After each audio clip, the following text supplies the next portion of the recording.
I'm going back to my parents' place for a while, I said. If that's the case, don't bother coming back, my husband snapped. Here's the divorce papers. They're already filled out. Take them and get out. He threw the papers at me, and without a word, I took them and went straight to City Hall to submit them.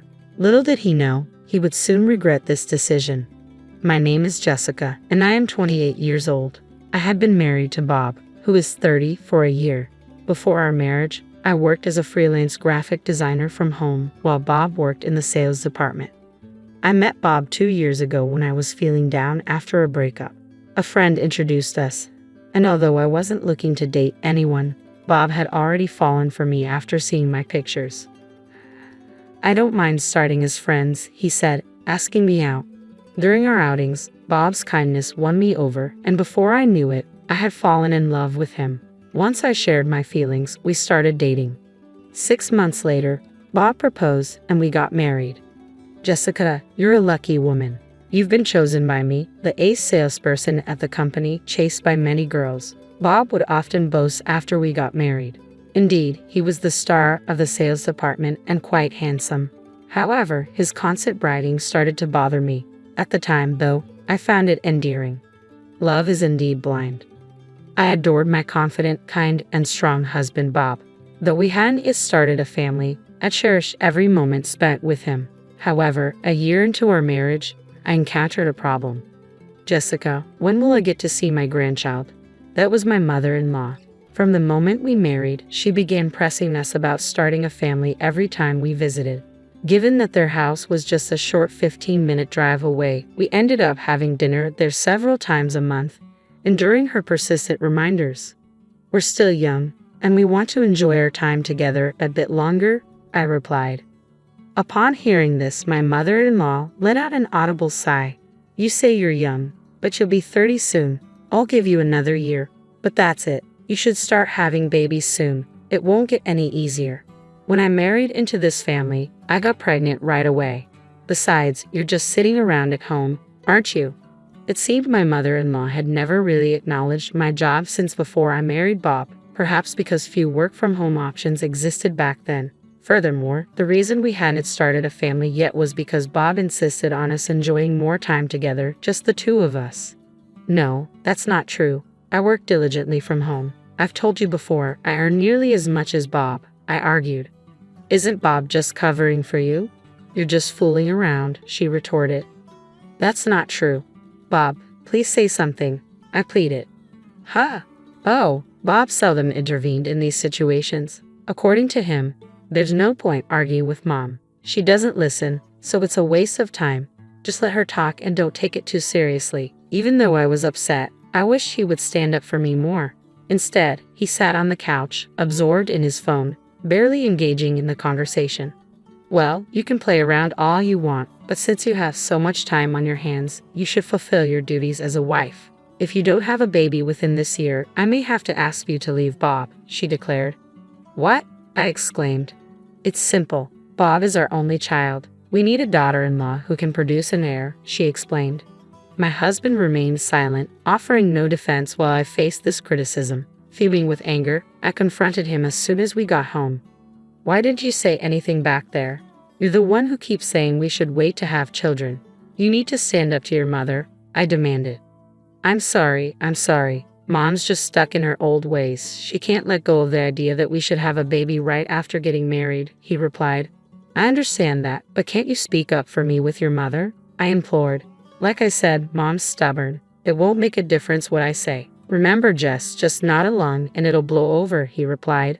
But she threatened divorce if I don't get pregnant this year, I said. Don't worry about that. She's just trying to scare you, he assured me. By the way, not because of what she said, but I actually want us to start thinking about having a baby. Why are you so hesitant? I'm not opposed to it. I just want more time for just us two.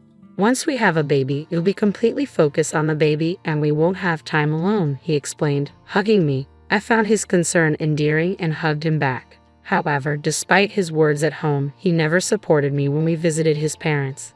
After that, his mother began calling me daily to inquire if I was pregnant yet. I grew weary of this constant pressure. I had never confided in her before to avoid putting my husband in a bad light, but I had reached my breaking point.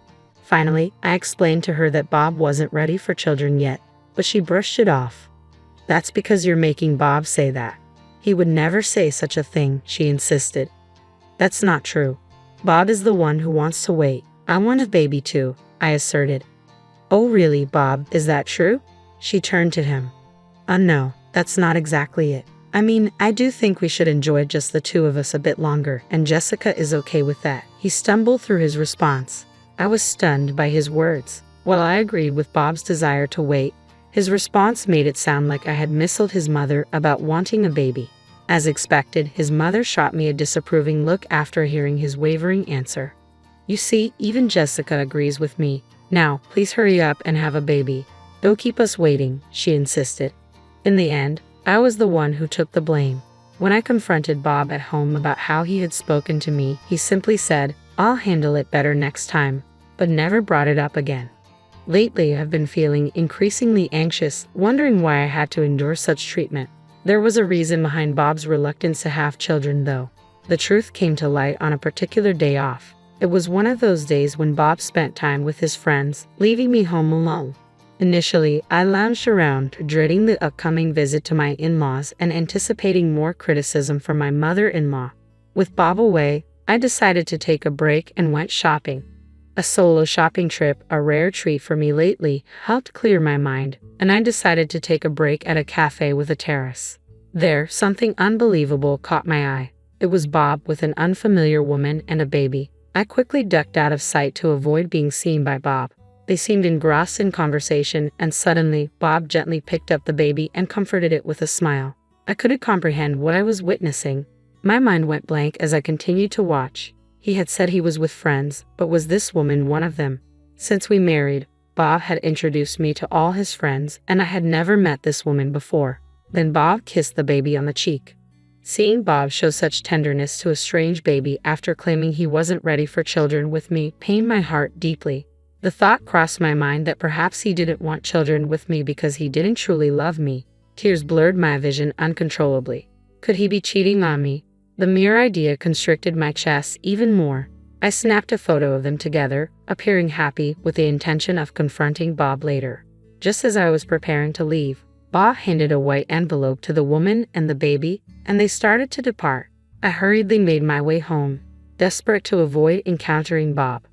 "I'm going back to my parents' place for a while," my husband declared, his tone firm as he tossed the divorce papers in my direction. "If that's how it's going to be, don't bother coming back. Take these papers and get out." That's how Bob ended our marriage right then and there, with those papers hitting the floor between us. I picked them up silently and headed straight to City Hall to file them. Little did Bob know, he would soon regret his decision. My name is Jessica, 28 years old. I had been married to Bob, who is 2 years older than me, for just over a year. Before tying the knot, I worked as a freelance graphic designer from the comfort of home, while Bob thrived in the sales department. I met Bob 2 years ago when I was rebounding from a breakup. A mutual friend introduced us, and despite my initial reluctance to date, Bob, taken by my photos and story, asked me out, suggesting we start as friends. As Bob and I spent more time together, I found myself deeply touched by his kindness. Before long, I realized I had fallen in love with him. Once I expressed my feelings, we began dating. 6 months into our relationship, Bob proposed, and we joyfully married soon after. "Jessica, you're so fortunate," Bob often remarked, boasting about his status as the top salesperson at the company, popular among many. His confidence and charm initially captivated me, though I sometimes wondered about his need to flaunt it. Yet in those early days, I found it endearing. Love truly has a way of blinding us. I cherished my time with Bob, enjoying his company and the life we were building together. Although we hadn't yet started a family, I was content. However, a year into our marriage, an issue arose. "Hey Jessica, when are you going to give me a grandchild?" That was my mother-in-law, who had been pressing the matter ever since our wedding. Living just a short drive away, we visited them often for dinner, where I faced her persistent questioning month after month. "We're still young, so we decided to enjoy our time together," I explained calmly. My mother-in-law sighed audibly, her disapproval palpable. "You say you're young, but you'll be 30 soon. I'll give you a year to see how it goes. That should be enough time, right? You should start having babies soon, or it might become difficult for you." When I married into this family, I got pregnant right away. Besides, you're just idling at home, aren't you? Since my early days of freelancing from home, my mother-in-law never truly acknowledged my work as a legitimate job. This perception persisted even after I married Bob. Moreover, our decision to postpone having children was primarily driven by Bob's desire for more time together as a couple. No, that's not true. I work diligently from home. I've mentioned before that I earn almost as much as Bob, I defended. Are you sure Bob isn't just covering for you? It seems like you're just passing the time, she retorted. That's not fair. Bob, please say something, I pleaded, hoping for his support. Ha! Oh, Bob rarely spoke up in such situations. His usual stance was, there's no point arguing with Mom. She doesn't listen to what I say, so it's best to let her talk and not take it too seriously. Despite my distress, I wished he would show a bit more support. Instead, he lounged on the couch, absorbed in his phone, barely engaged in the conversation. Well, you can do as you please, but since you have plenty of time, you should fulfill your duties as a wife. If you don't have a baby within this year, I may have to ask you to leave, Bob, she asserted. What? I exclaimed. It's simple. Bob is our only child. We need a daughter-in-law who can provide an heir. My husband remained passive, offering no defense while I faced her criticism. I was seething with anger as we returned home. Why didn't you say anything back there? You're the one who keeps insisting we wait to have children. You need to stand up to your mother, I confronted him. I'm sorry, Mom's just old-fashioned. She's stuck on the idea that you should have a baby right after marriage. I understand that, but couldn't you at least speak up to her? Like I mentioned, Mom is stubborn. She won't budge no matter what I say. You know, Jess, sometimes it's best to just nod along and let it pass. But your mother said if I don't get pregnant this year, she'll force us to divorce. Don't worry about that. She's just bluffing. Hey, not because of what she said, but I've actually been thinking about starting a family with you. Why are you hesitant? I'm not against it. I just want more time for us alone. Once we have a baby, you'll be fully occupied with the baby and we won't have much time together, he explained, pulling me into a hug. I found his concern endearing, so I hugged him back. However, despite his assurances at home, he never stood up for me when we visited his parents. After that, his mother began calling me daily, incessantly asking if I was pregnant yet. I grew weary of this relentless pressure. I kept silent about it, not wanting to paint Bob in a negative light, but eventually I reached my breaking point. I finally disclosed to her that Bob wasn't ready for children yet, but she brushed it off. That's just because you're putting words in Bob's mouth. He would never say something like that, she insisted. That's not true. Bob himself expressed that he wants to wait. I also want a baby, I countered. Really? Bob, is that true? She demanded. No, that's not exactly what I meant. I mean, I do want us to enjoy some more time together, and Jessica's okay with that too. He stumbled through his response. I was taken aback by his words. While I agreed with Bob's desire to wait, his response made it sound like I had misled his mother about our intentions regarding starting a family. As expected, his mother shot me a disapproving look after hearing his uncertain answer. See, you agree to. Now please hurry up and have a baby. Don't keep us waiting. In the end, I bore the brunt of the blame. When I confronted Bob at home about his words, he said, I'll handle it better next time, but he never brought it up again. Lately, I've been feeling increasingly anxious, wondering why I have to endure this. But there was a reason behind Bob's reluctance to have children.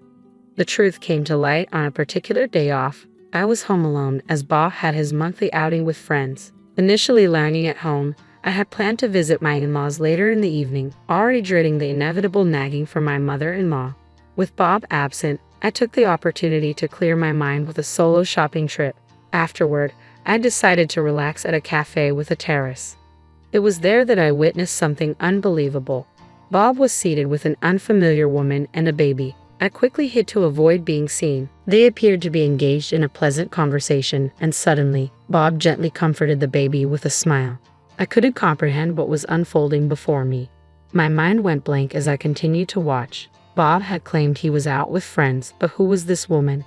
He had introduced me to all his friends since we married, and I had never met her. Then to my surprise, Bob kissed the baby on the cheek.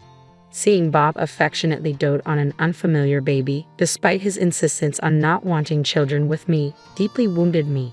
Thoughts raced through my mind. Did he reject having children because he didn't truly love me? Tears blurred my vision as my heart clenched with the possibility of betrayal. Could Bob be cheating on me? I snapped a photo of them, capturing their apparent happiness, intending to confront Bob later. Just as I prepared to leave, Bob handed a white envelope to the woman and the baby, ready to depart. To avoid facing him directly, I hurried back home. 15 minutes later, Bob returned. I wasted no time in confronting him. "You were out with friends, right?" I questioned sharply. "Yeah, I was. Why are you acting weird as soon as I get home?" Bob replied defensively. "Is this woman also a friend?" I thrust the photo in front of him. Bob's expression paled instantly. "How did you get this photo?" he stammered, clearly caught off guard. "I happened to come across you guys when I was out. Can you explain what's going on? Are you cheating?" I demanded, my voice trembling with a mix of disbelief and anger. "No, I'm not cheating," Bob quickly replied. "Then what is it? And why did you give her a white envelope at the end? What's that all about?" I pressed on, needing answers to make sense of the scene I had witnessed. Bob hesitated, his guilt evident in his expression as he began to explain reluctantly. "Well, I meant to tell you eventually, but you know I was quite popular before I met you. I had a few flings and one of those women got pregnant." I was stunned into silence by Bob's revelation. This was the first time I was hearing this story, and it shattered my understanding of our relationship. I had been unaware of this situation even after we married. Apparently, by the time I found out, she was already 7 months pregnant, and it was too late for her to consider an abortion. I regretted ignoring her calls all this time. She didn't want to marry me, she just wanted me to acknowledge our child. Out of concern for the child growing up without a father, I agreed to acknowledge our child. We agreed that I would visit once a month. She's also struggling financially, so I've been helping her out with money. My world turned hazy as my husband's words sank in, and I sank to my knees. "Jessica, are you alright?" Bob rushed to my side, but I recoiled from his touch. "Just hold on. Something doesn't add up here. She was 7 months pregnant around the time we got married. Does that mean you were involved with her while we were dating?" I demanded, my voice trembling with disbelief and hurt. "I already told you, it's not like that. I cut things off completely once I started dating you," Bob insisted. "But we were already seeing each other, weren't we?" I countered. "We were, but we hadn't officially committed yet." "Exactly. I can't wrap my head around this. You were pursuing a relationship with me, yet you were involved with someone else," I exclaimed, struggling to process the betrayal. "Jessica, I wasn't certain about us at that point. I felt like I didn't have a choice, okay? I never expected her to get pregnant," Bob explained, his voice pleading. "But you were still putting yourself in situations where she could get pregnant, weren't you?" I pressed, tears welling in my eyes. "Well," my husband suddenly faltered. I couldn't believe the irresponsibility my husband was showing. It infuriated me even more that he had kept silent about this for an entire year after our marriage. "Could it be? Did you refuse to have a child with me because you already had one?" I asked, my voice shaking with a mixture of disbelief and anger. My husband flinched at my words and then let out a bitter laugh. "No, I plan to have children with you eventually, but like I mentioned earlier, I've been providing financial support to her every month. If we had a baby, I don't know how you would manage work-wise. Financially, it would be quite tough, so I thought I'd wait until I was a bit more stable before having a child with you." I was left dumbfounded by my husband's explanation more than I was angry. "You need to tell your mother about this," I said firmly. "What?" Bob exclaimed, clearly taken aback. "Isn't it obvious? She's always pressuring me about having children, and you act like you don't know or speak as if I'm the one who doesn't want children." "No, I can't possibly tell my parents. They wouldn't understand why I have a child with another woman while I'm married to you. Isn't that just selfish? So, I've had to go along with your selfishness and bear the brunt of it." "What are you saying? Are you saying you don't enjoy being with my family?" "I'm not saying that at all. I'm saying I shouldn't be blamed for something that's not my fault. I'm not saying I don't like my mother-in-law." "Why are you acting like this? I've been apologizing, haven't I? And yet you're still complaining. Jessica, you're lucky to be married to someone as successful as me, and you're complaining just because I have a child. It's not a trivial matter. That's enough. There's no point in talking to you anymore. I need to think about my future, so I'm going back to my parents' house for a while." "Excuse me, what is this all about? How can you even think like that?" Do you expect me to accept everything just because I'm your wife?" I was stunned by my husband's words. How could he believe that being his wife meant I had to easily accept something as significant as the existence of a child he had kept hidden? I was also furious that he hadn't disclosed this to his parents and had instead portrayed me as the problem in front of my mother-in-law. Do you honestly believe being a wife means unquestioningly accepting everything?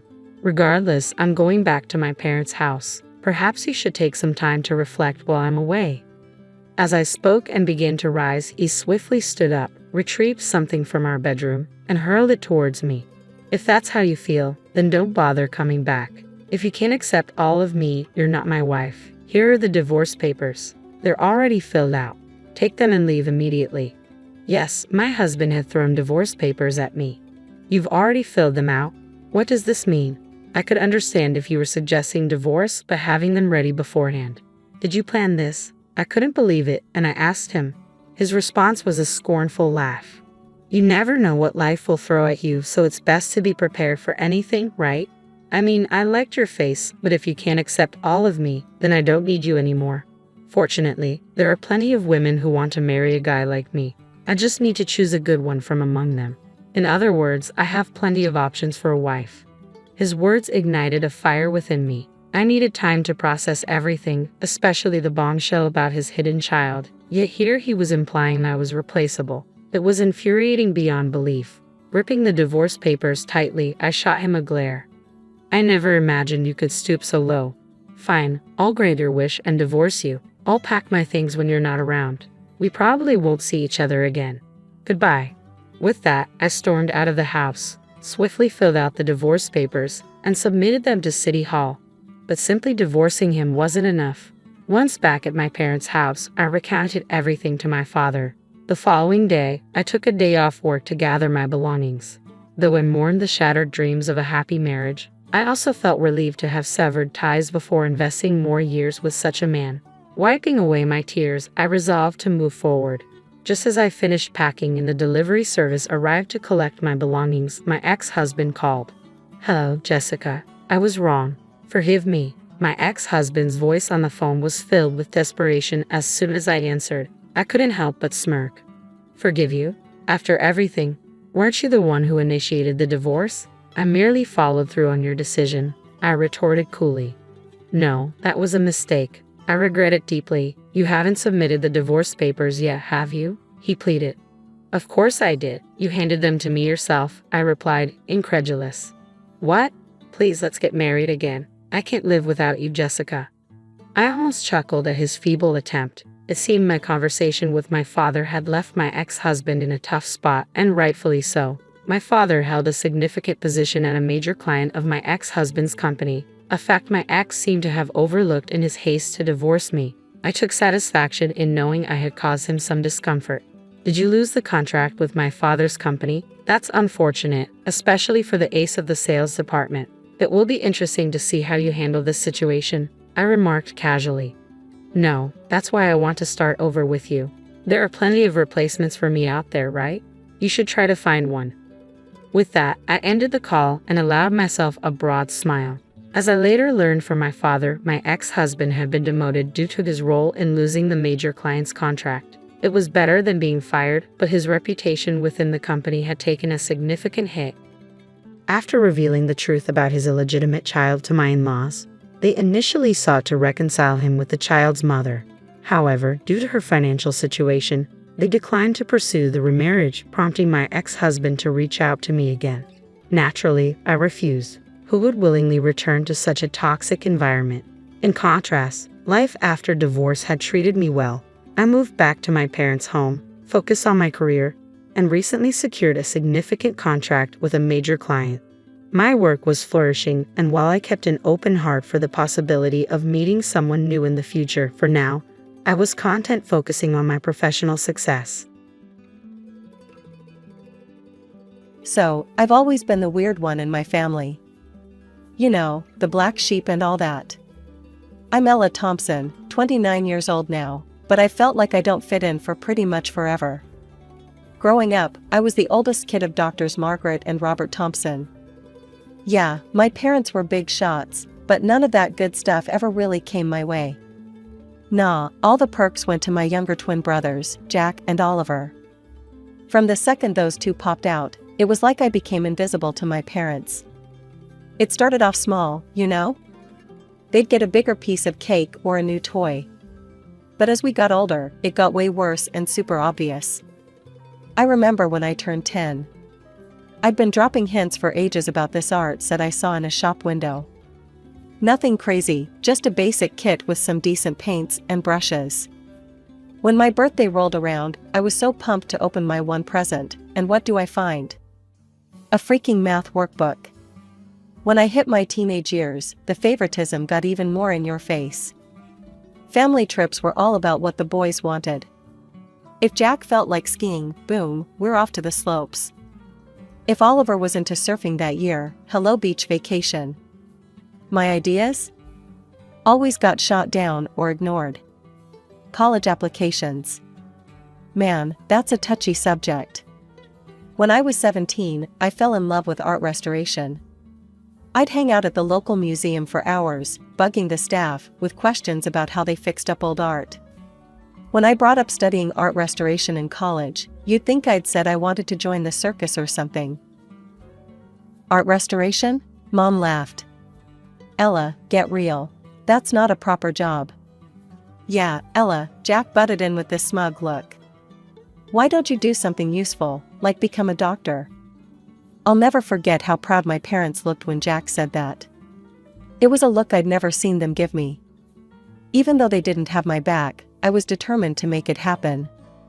When college acceptance letters started showing up, I was over the moon to find out I'd scored a scholarship to study art restoration.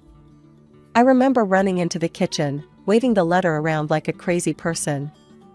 Mom, Dad, I got a scholarship. Mom barely looked up from her medical journal. That's nice, honey. Did you hear the boys got perfect scores on their sats? The day I left for college was so different from when the twins would leave 2 years later.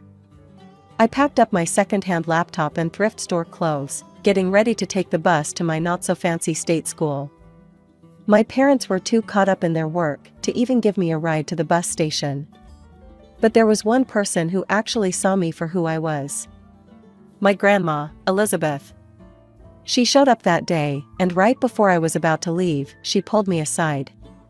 Ella, sweetie, she said, pushing a small envelope into my hand. I'm so proud of you. Don't ever forget that. Inside the envelope was a check, not enough to change my whole life, but enough to make things a bit easier. But more than the money, it was the fact that she actually noticed me that meant everything. So, college was kind of a mixed bag for me. On one hand, I was finally free from always being compared to Jack and Oliver. I could really dive into my studies without feeling like I was in some weird competition for attention. But on the other hand, money was tight. Like, really tight. While I was barely getting by on my scholarship and working part-time jobs, I'd hear about all the fancy stuff my brothers were up to through family calls and social media. Fancy frat parties, spring break trips to crazy places, internships at big-shot hospitals, all paid for by our parents, of course. Time went by, and I threw myself into my studies like crazy. Art restoration became more than just what I wanted to do for a job, it was my escape, my happy place. There was something really satisfying about bringing beauty back to old, forgotten pieces, about showing the hidden potential under layers of neglect and damage. In my last year, I scored an internship at this small but respected museum. It wasn't fancy work, mostly cleaning and organizing stuff, but it was a way in. I was over the moon. When I called home to share the news, my mother's response was exactly what I expected, lukewarm at best. "Oh, that's nice, dear," she said, sounding distracted. "Did you hear about Jack's research paper? It's being published in a major medical journal." I held back a sigh. "That's great, Mom. Listen, I was thinking of coming home for a weekend soon. Maybe we could." "Oh, I'm not sure that's a good idea," she cut me off quick. "Your father and I are going to be really busy. We're helping the boys with their research papers. You understand, right?" As I hung up the phone, I felt that familiar mix of anger and hurt building up in my chest. But this time, there was something else too. A little spark of defiance, of determination. I looked around my tiny dorm room, at the art books piled up on my desk, at the half-finished restoration project taking up most of my floor. This was my world now, one I had built for myself despite everything. Screw them, I muttered to the empty room. I don't need their approval. But even as I said it, a part of me knew it wasn't true. As much as I tried to deny it, a small part of me still wanted my parents to recognize me, still hoped that one day they'd see me for who I really was. So, graduation day came and went without much fuss from my family. My big moment was marked by a quick dinner at some chain restaurant. "So, Ella, what's next?" Dad asked, barely looking up from his menu. I sat up straight, trying to sound confident.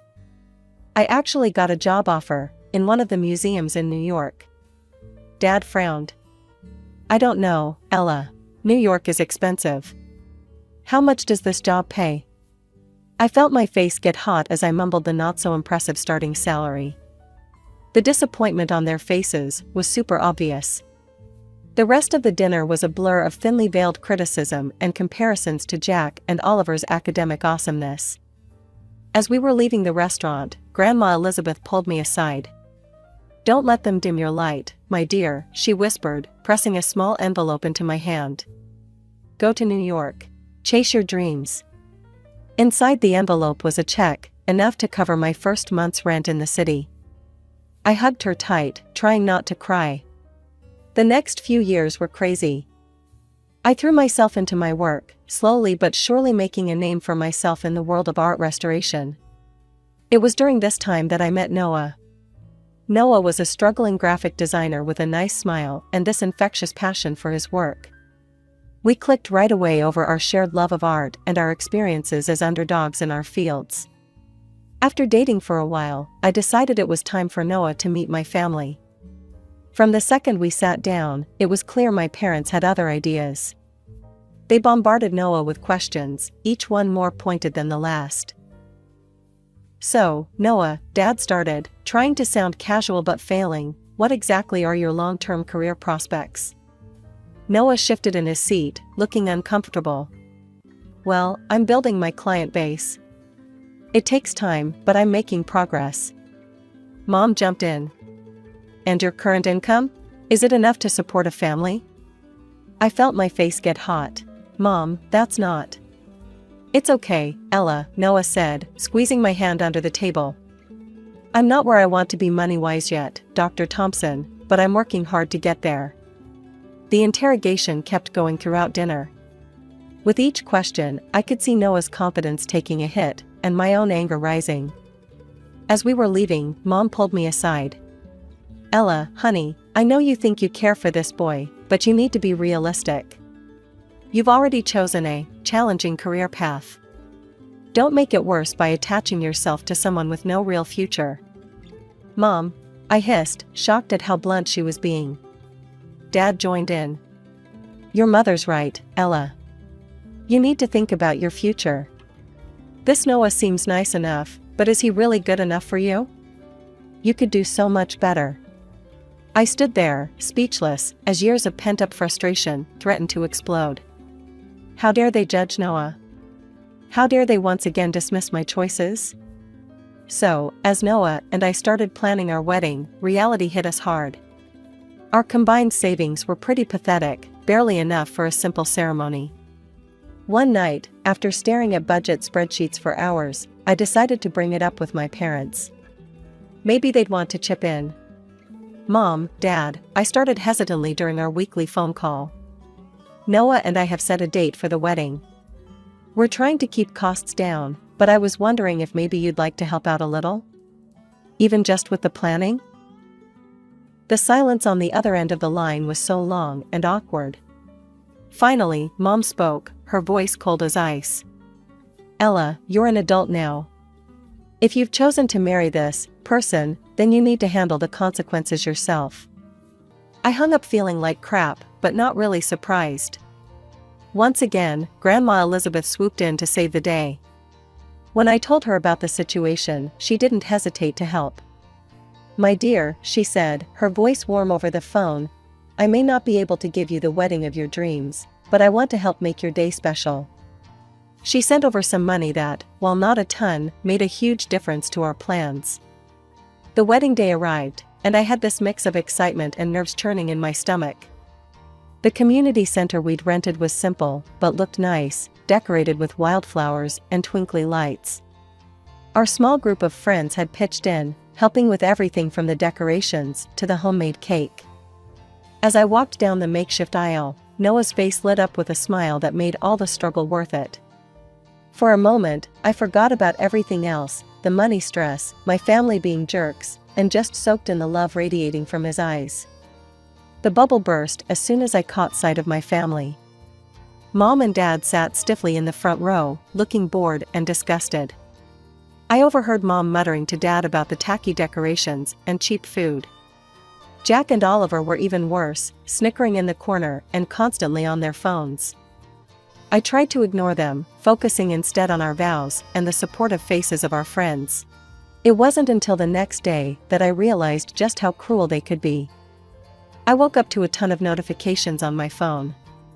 Jack and Oliver had gone on social media, posting a bunch of unflattering photos from the wedding. "Congrats to our big sis on her special day," read one caption under a blurry photo of Noah and me cutting our homemade cake. "Nothing says true love like a dollar store wedding." Another post showed a picture of the buffet table next to a photo of a fancy meal from some high-end restaurant. Ella's wedding versus our average Tuesday lunch. Guess which one's which? The comments section was a war zone. Some relatives were shocked at the brothers' behavior. "This is completely unacceptable. You should be ashamed of yourselves," wrote Aunt Sarah. But others seemed to think it was funny. Savage but true. "That wedding looked like a homeless convention," commented our cousin Tim. I felt sick reading through the comments. But what really broke my heart was seeing my parents' responses. Instead of telling their sons off, they were actually encouraging them. Mom had commented, "Boys will be boys. It's just a bit of harmless fun." I didn't call them and demand an apology. I just decided to forget about them for a while. So, 6 months after our wedding, it was time for the annual Thompson family reunion. Even though I was worried about it, Noah thought I should go, hoping it might be a chance to clear the air. Man, were we wrong. The tension was so thick you could cut it with a knife.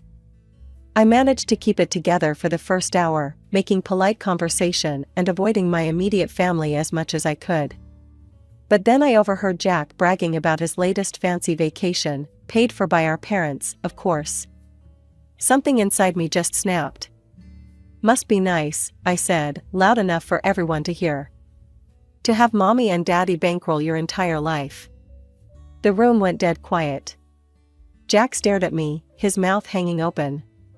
"What's that supposed to mean?" "You know exactly what it means," I shot back, years of pent-up frustration finally boiling over. "You and Oliver have been handed everything on a silver platter, while I've had to fight for every scrap of recognition or support." Mom stepped forward, her face red with anger.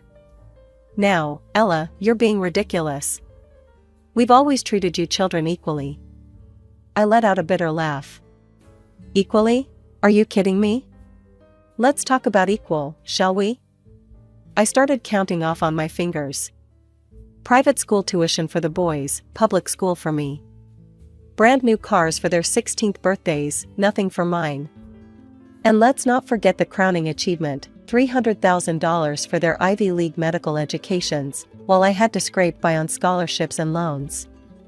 The room was so quiet you could hear a pin drop, all eyes on our family's dirty laundry being aired so publicly.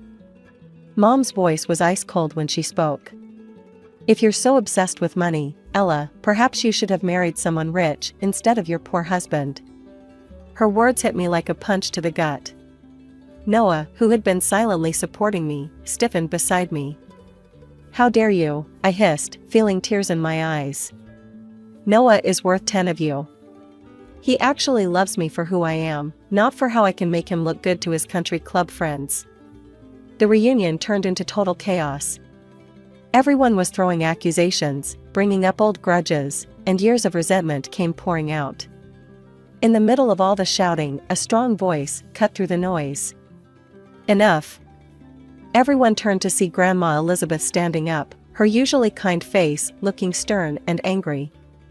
"I have watched this family tear itself apart for years, and I won't stand for it anymore," she declared. "Margaret, Robert, your treatment of Ella has been shameful.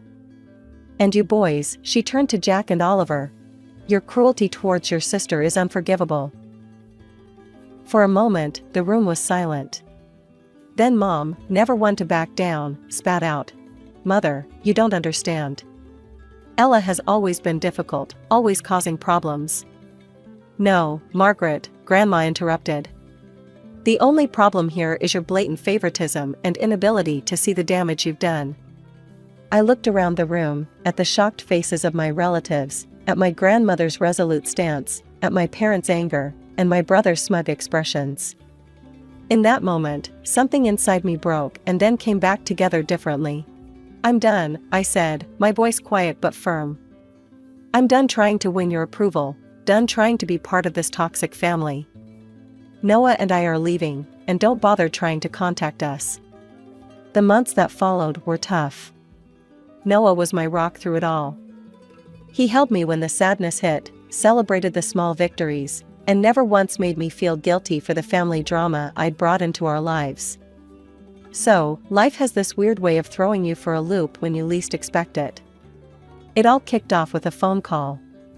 Noah had been working his butt off for weeks, putting everything he had into a pitch for this big-time client. When he answered the phone that sunny Tuesday morning, I could tell from the look on his face that something major had gone down. "We got it," he said, his voice barely above a whisper. "Ella, we got the contract." The next few months were crazy. Noah's little design firm blew up overnight, the fancy client opening doors we never thought we'd see. Suddenly, we weren't just scraping by, we were rolling in it. But with our new success came this unexpected complication. My phone started blowing up with notifications, friend requests from family members I'd long since blocked, messages from distant relatives suddenly wanting to catch up. And then, the call I'd been dreading. "Ella, sweetheart."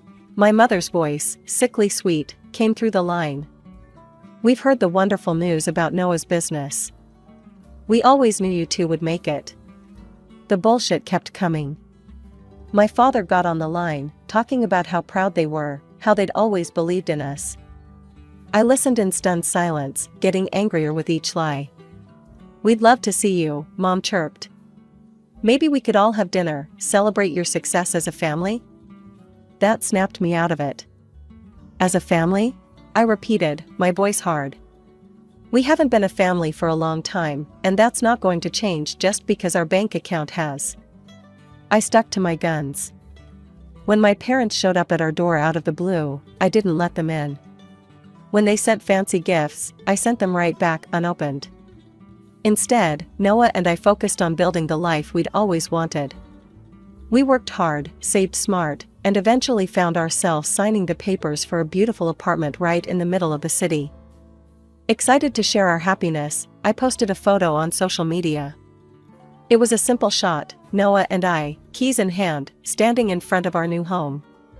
Next to it was a picture from our most recent visit with Grandma Elizabeth, her proud smile beaming at the camera. "New beginnings and old love," I captioned it. Grateful for those who've been there through it all. New home, family. As I hit post, I felt like a weight had been lifted off my shoulders. This was my family now, Noah, Grandma Elizabeth, and the friends who had stood by us through thick and thin. We had built this life for ourselves, despite the odds, despite all the people who said we couldn't do it. The soft evening light was coming through the windows of our new apartment as I was busy in the kitchen, getting dinner ready for Noah and Grandma Elizabeth. It was our first real family dinner in our new place, and I wanted everything to be just right. The sudden, aggressive pounding on the front door shattered that peace in an instant. "Ella, open up. We know you're in there." My blood ran cold. I'd know those voices anywhere, Jack and Oliver. Before I could even react, the door burst open. My brothers stormed in, their faces twisted with anger. I barely had time to see Noah jumping to his feet before Jack was in my face, jabbing an accusing finger at my chest. "You manipulative little bitch," he snarled. "We always knew you were playing the long game, but this? This is low, even for you." I stumbled back, shocked by how much venom was in his voice. "What are you talking about?" Oliver laughed, and it was a harsh, ugly sound. "Don't play dumb, Ella. We saw your little social media post. Showing off your new apartment, posing with grandma. You think we can't put two and two together?" It hit me what they were thinking. "You think grandma bought us this apartment?" "We know she did," Jack spat. "You've been playing the poor, neglected child for years, worming your way into her good graces. And now you've manipulated her into making you the sole heir." I felt a surge of anger, straightening my spine. "You have no idea what you're talking about. Noah and I bought this apartment ourselves. With our own money, that we earned." Oliver sneered, his eyes darting around the room. "Right, sure you did. Where is the old bat anyway? Hiding her away so we can't talk sense into her? That crazy old woman should be in a cemetery by now. I can't wait for her to kick the bucket so I can sell her house and live it up." The room fell deadly silent. For a moment, I thought I might have imagined those horrific words. Then, a quiet voice spoke from the doorway of the guest room. "So this is how you truly feel about me." All heads turned to see Grandma Elizabeth standing there, her face a mask of shock and disappointment. The color drained from Jack and Oliver's faces as they realized their grandmother had heard every word. "Grandma," Jack stammered, we didn't mean." Elizabeth held up a hand, shutting him up. "I've heard enough," she said, her voice quiet but firm. "I finally understand who truly values me and who sees me as nothing more than a meal ticket." I found my voice, strengthened by my grandmother's presence. "I think you both need to leave. Now." For a moment, it looked like they might argue. But one look at Grandma's face, a mixture of hurt and resolve, seemed to deflate them. They slunk towards the door, muttering weak excuses. The aftermath of that crazy evening hit like a storm. My phone wouldn't stop buzzing, constantly reminding me of the mess that had blown up. Mom's name popped up on the screen for what felt like the millionth time. Against my better judgment, I picked up. "Ella," her voice was sharp, not sounding like a mom at all. "You need to fix this. Your grandmother is furious with the boys. You need to smooth things over, tell her it was all a misunderstanding." I let out a bitter laugh. "A misunderstanding? They broke into my home and said they couldn't wait for her to die so they could sell her house. How exactly is that a misunderstanding?" "They didn't mean it," Dad chimed in, apparently on speakerphone. "You know how the boys can be. They were just upset." "Upset about what?" I challenged. "That Noah and I bought an apartment with our own money? That Grandma loves me?"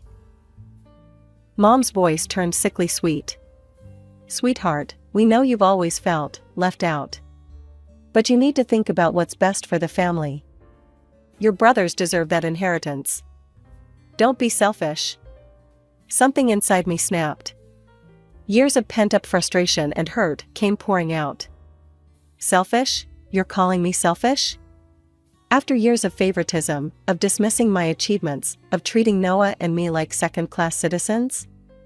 And now you have the audacity to demand I give up an inheritance I never even asked for?" "Now, Ella," Dad started, but I cut him off. "No. I'm done.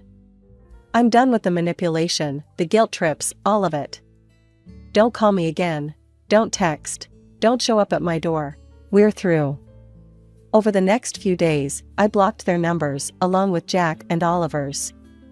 It was painful, like cutting off a diseased limb, but necessary for healing to begin. As the dust settled, I found myself surrounded by a different kind of warmth. Grandma Elizabeth, now fully aware of the family dynamics she had long suspected, became an even more constant presence in our lives. Aunt Sarah, who had reached out after the wedding fiasco, became a regular visitor. "I always knew you were special, Ella," she said, hugging me tightly. "I'm sorry I didn't stand up for you sooner." Other relatives, cousins, and distant aunts and uncles who had witnessed my family's mistreatment over the years reached out with messages of support. It was as if a veil had been lifted, allowing genuine relationships to flourish where there had once been only obligation. Noah's family, bless them, wrapped me in a blanket of unconditional love. His parents, who had watched from the sidelines as my own family tore me down, went out of their way to make me feel cherished. Noah and I threw ourselves into making our new apartment a home. Each piece of furniture, each photo on the wall, was a testament to the life we were building together, a life founded on mutual respect, support, and love. My name's Elizabeth, and I just turned 17 when my life took a wild turn. Let me paint you a picture of my family. On the surface, we seemed decent enough. Dad worked his ass off, and Mom stayed home. I had a little sister, Amy, who was 12 years younger than me. Dad was a big shop manager at this company that belonged to my maternal grandmother. Grandma was a real go-getter. She started with a chain of laundromats, then expanded into making household chemicals and detergents for laundries. When she decided to retire, she offered the business to Mom. But she wasn't interested. So Dad stepped up and took over the company. That's when things started to get complicated. I remember the day it all went to shit. I was in my room, trying to focus on homework, when I heard Mom screaming at Dad downstairs. "You're nothing but a loser, John. This is my house, my family's business. You should be grateful I even let you run it." Things got worse over the next few weeks. Mom and Dad barely spoke to each other, and when they did, it usually ended in a shouting match. I tried to keep Amy distracted, but even at 5, she knew something was wrong.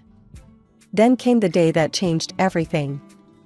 I came home from school to find Dad in the living room, a suitcase at his feet. "Dad?" My voice cracked. "What's going on?" He walked over to me, pulling me into a tight hug. "I'm sorry, sweetheart.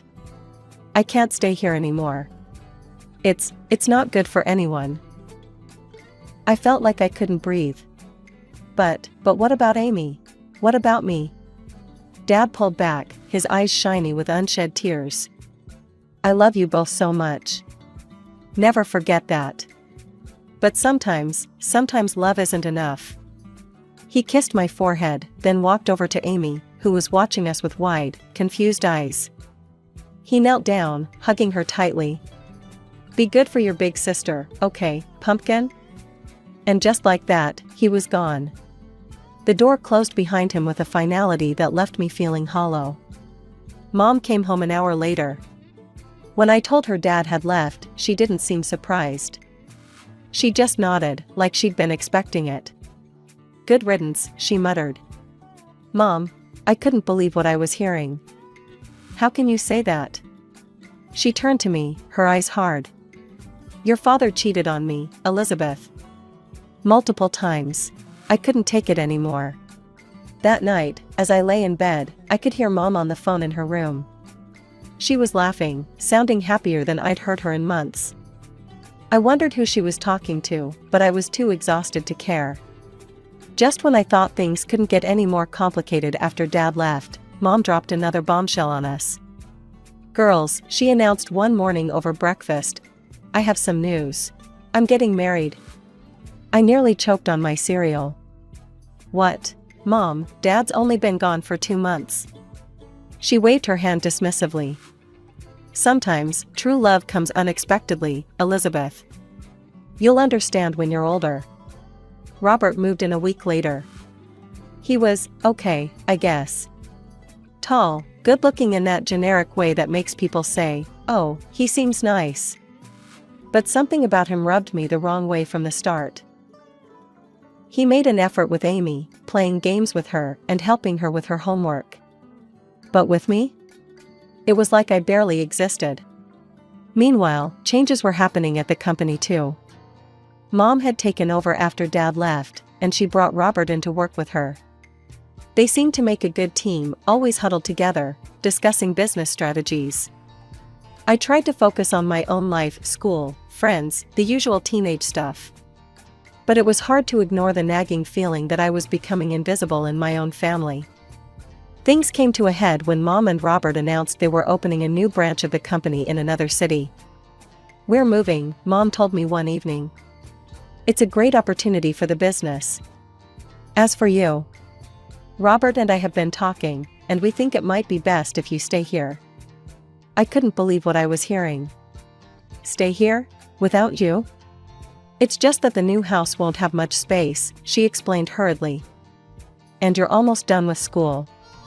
It wouldn't make sense to transfer now, right before your exams."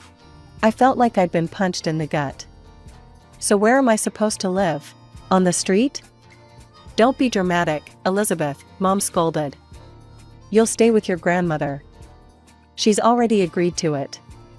I stormed off to my room, slamming the door behind me. As I lay on my bed, hot tears of anger and hurt streaming down my face, I couldn't help but wonder, when did I become such an inconvenience to my own mother? The next few weeks were a blur of packing boxes and tearful goodbyes, not from me, but from Amy, who didn't want to leave her friends. I helped her pack, trying to put on a brave face for her sake. "Will you come visit us, Lizzie?" she asked, her big brown eyes full of tears. I hugged her tightly. "Of course I will, Squirt. You can't get rid of me that easily." The day they left, I stood on the porch with Grandma, watching as the moving van pulled away.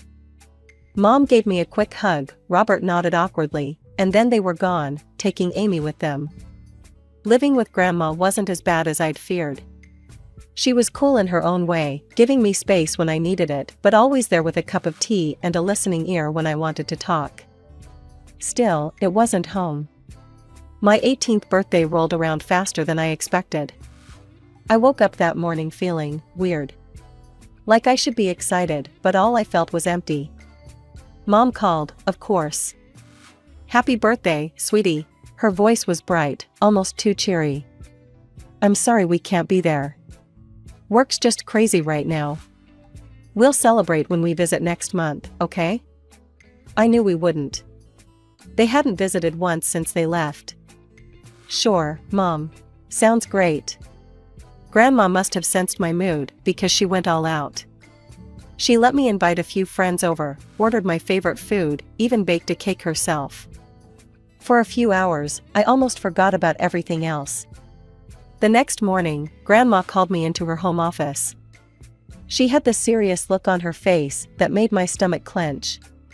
"Sit down, Elizabeth," she said, gesturing to the chair across from her desk.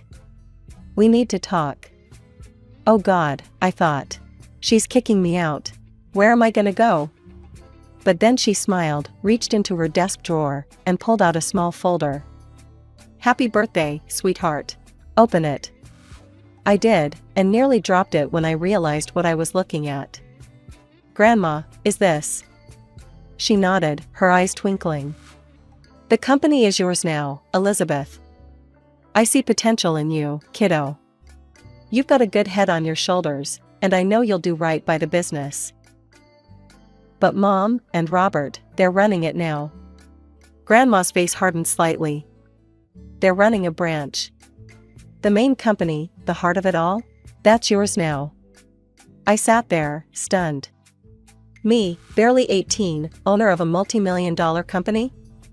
It felt like a dream. Or a nightmare. I don't know what to say. Grandma reached across the desk, squeezing my hand. "You don't have to say anything. Just promise me you'll give it your all." I nodded, still in shock. "I will. I promise." She sat back, satisfied. "Good. Now, I've got one more piece of advice for you, and I want you to listen carefully." I leaned in, hanging on her every word. "Call your father. There's more to that story than you know. Talk to him. Take him on as a consultant if you want. But hear him out." It took me a week to work up the courage to call Dad. We agreed to meet at a small cafe downtown. When I saw him, my heart clenched. He looked older, tired, but his eyes lit up when he saw me. There was an awkward silence. Then, suddenly, everything came pouring out. The divorce, Mom's remarriage, the move, Grandma's gift. Dad listened, his face a mix of emotions. When I finished, he took a deep breath. "Lizzie, there's something you need to know about the divorce." And then he told me everything. How Mom had never respected him, constantly nagging and putting him down. How she called him a loser, made him feel worthless. How, after one particularly bad fight, he'd gotten drunk and made the biggest mistake of his life. "I cheated on her," he admitted, his voice heavy with shame. "Once. I regretted it immediately, but your mother, she used it against me. Threatened to sue, to take everything. She demanded I leave, give her all the property, leave you kids. She even wanted alimony." I sat there, stunned. This didn't sound like the mother I knew. Or thought I knew. "Why didn't you fight it?" I asked. Dad's eyes met mine, full of sadness and love. "Because of you and Amy. I didn't want you to go through a messy, public divorce. I thought it would be easier this way." As we talked, I felt a weight lifting off my chest. For the first time in a long time, I felt like I had my dad back. Before we left, I took a deep breath and asked, "Dad, how would you feel about helping me with the company? As a consultant?" The smile that spread across his face was answer enough. The months flew by in a whirlwind of studying, exams, and late-night cram sessions. Before I knew it, I was standing on the stage at my high school graduation, diploma in hand. Grandma was in the audience, beaming with pride. Mom and Robert were conspicuously absent, but I'd learned not to expect much from that quarter. As summer rolled in, I threw myself into college applications.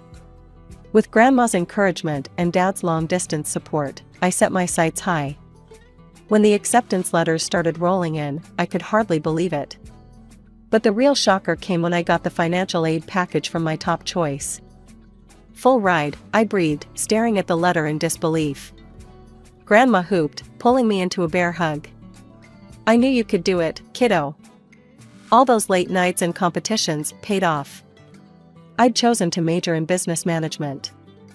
It seemed like the smart choice, given that I now had a company to run. The idea still felt surreal, but I was determined to make Grandma proud.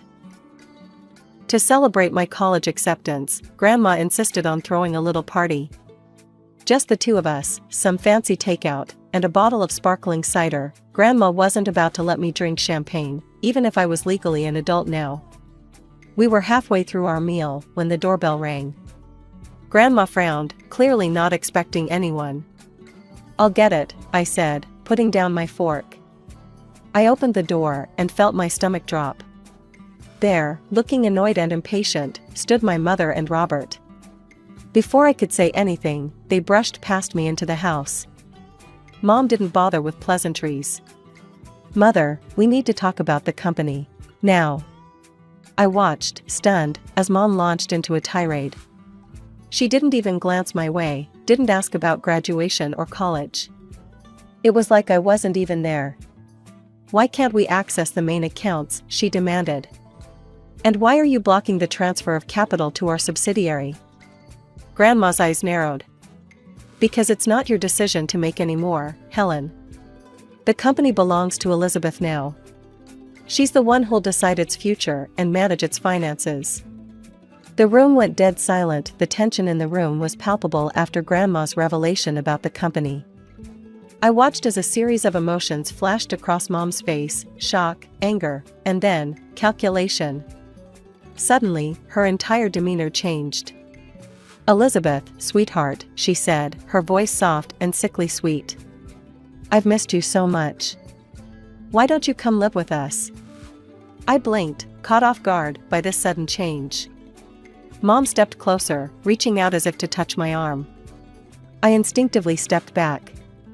"We've settled in so nicely in the new city. We have a beautiful house, and there's a room just for you. We could set up a desk, get you a new computer for your studies and work." "No, Mom," I said, my voice steady. "I'm happy here. I have my friends, my school. And Grandma needs me." Mom's smile faltered for a second before she rallied. Well, if that's the issue, we could always move back here. We could live in our old house, just like before.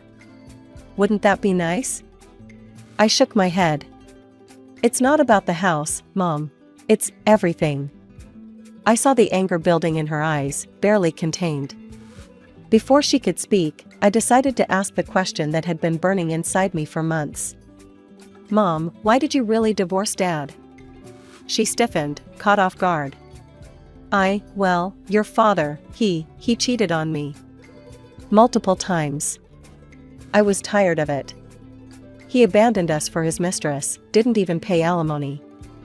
That's not true, I said. Dad told me everything. There was only one time, and it was because of how you treated him. He didn't abandon us, you kicked him out. And he's been paying alimony regularly. Mom's face contorted with rage. How dare you? You ungrateful little brat. You have no right to meddle in my personal life. Everything here belongs to me, and I decide who lives where. Grandma, who had been quietly watching this exchange, finally stepped forward. Her voice was calm but filled with a steel I'd never heard before. That's quite enough, Helen, she said. You seem to have forgotten a few key points. This house? The company? They belong to me, not you. I gave the company to Elizabeth because I trust her judgment far more than I trust yours right now. I think it's time for you to leave. I watched, a mix of emotions swirling in my chest, as Grandma firmly ushered Mom and Robert out of the house. The door closed behind them with a final sounding click. As we stood there, I felt a strange mix of sadness and relief wash over me. I'd lost something today, the last illusions I had about my mother. But I'd gained something too. A certainty about my path forward, and the knowledge that I wasn't alone on it. What now? I asked, my voice muffled against Grandma's shoulder. She pulled back, giving me a small smile. Now we get back to celebrating your college acceptance.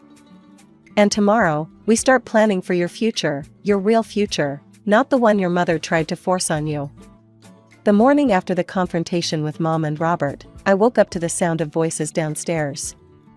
Curious, I crept down the stairs and peeked into the living room.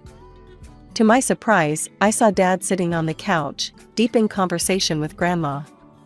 As I sat down next to them, Grandma explained why she'd called Dad over. I've been thinking about Amy, she said. Your mother, well, I'm not sure she's in the best position to care for her right now. I've suggested that your father seek custody of Amy. I felt a surge of hope. Really? Dad, are you going to do it? He ran a hand through his hair, looking both nervous and determined. Yeah, I am. It won't be easy, but Amy deserves better than what she's getting right now. I couldn't help it, I threw my arms around him. Thank you, Dad. As we pulled apart, Grandma cleared her throat. There's more, she said. I've hired a private investigator to look into your mother and Robert's affairs. Over the next few weeks, life fell into a strange new rhythm.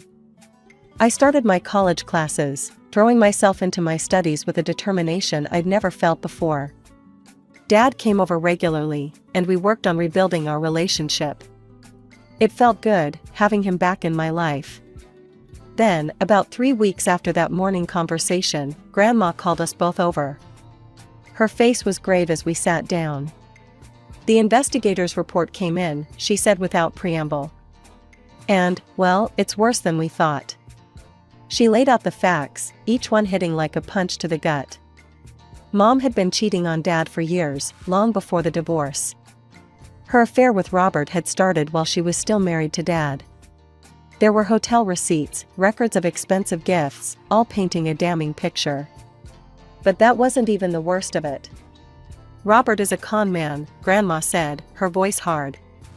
He's done this before, seducing wealthy women, convincing them to move assets around, and then disappearing with the money. I felt sick. So when they wanted to move the company's capital? Grandma nodded. Exactly. He was planning to steal it all and run. We sat in silence for a moment, each lost in our own thoughts. Finally, Grandma said that we needed to confront Mom with the truth. The meeting was set for the next day. Mom arrived at Grandma's house looking annoyed and impatient. Her expression changed to one of surprise when she saw Dad there too. What followed was one of the most painful conversations I've ever been part of. Grandma laid out all the evidence, the affair, Robert's history of fraud, his plans to steal from the company. With each revelation, I watched my mother's face, hoping to see some sign of remorse or understanding. Instead, all I saw was denial. "This is ridiculous," Mom sputtered. "Robert loves me. He would never. You're all just jealous of our happiness." Dad tried to reason with her. "Helen, please. Look at the evidence. Think about Amy. Is this really the kind of man you want around our daughter?" But Mom wouldn't hear it. She stood up, her face flushed with anger. "I don't have to listen to this. Robert is a good man, and I trust him completely. You're all just trying to ruin my life." With that, she stormed out, slamming the door behind her. As we sat there, I realized something. This wasn't the end. It was just the beginning of what was sure to be a long, difficult battle. But looking at Dad and Grandma, I knew I wasn't facing it alone. The next few months were a whirlwind of legal battles and emotional turmoil. Dad, with Grandma's unwavering support and her lawyer's expertise, filed for custody of Amy.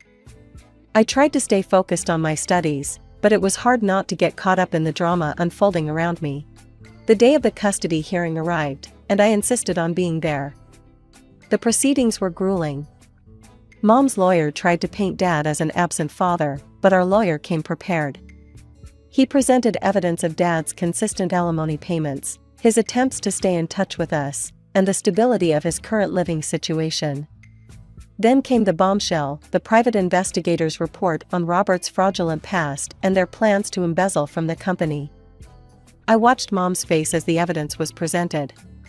She looked shocked, then angry, then lost. For a moment, I almost felt sorry for her. Almost.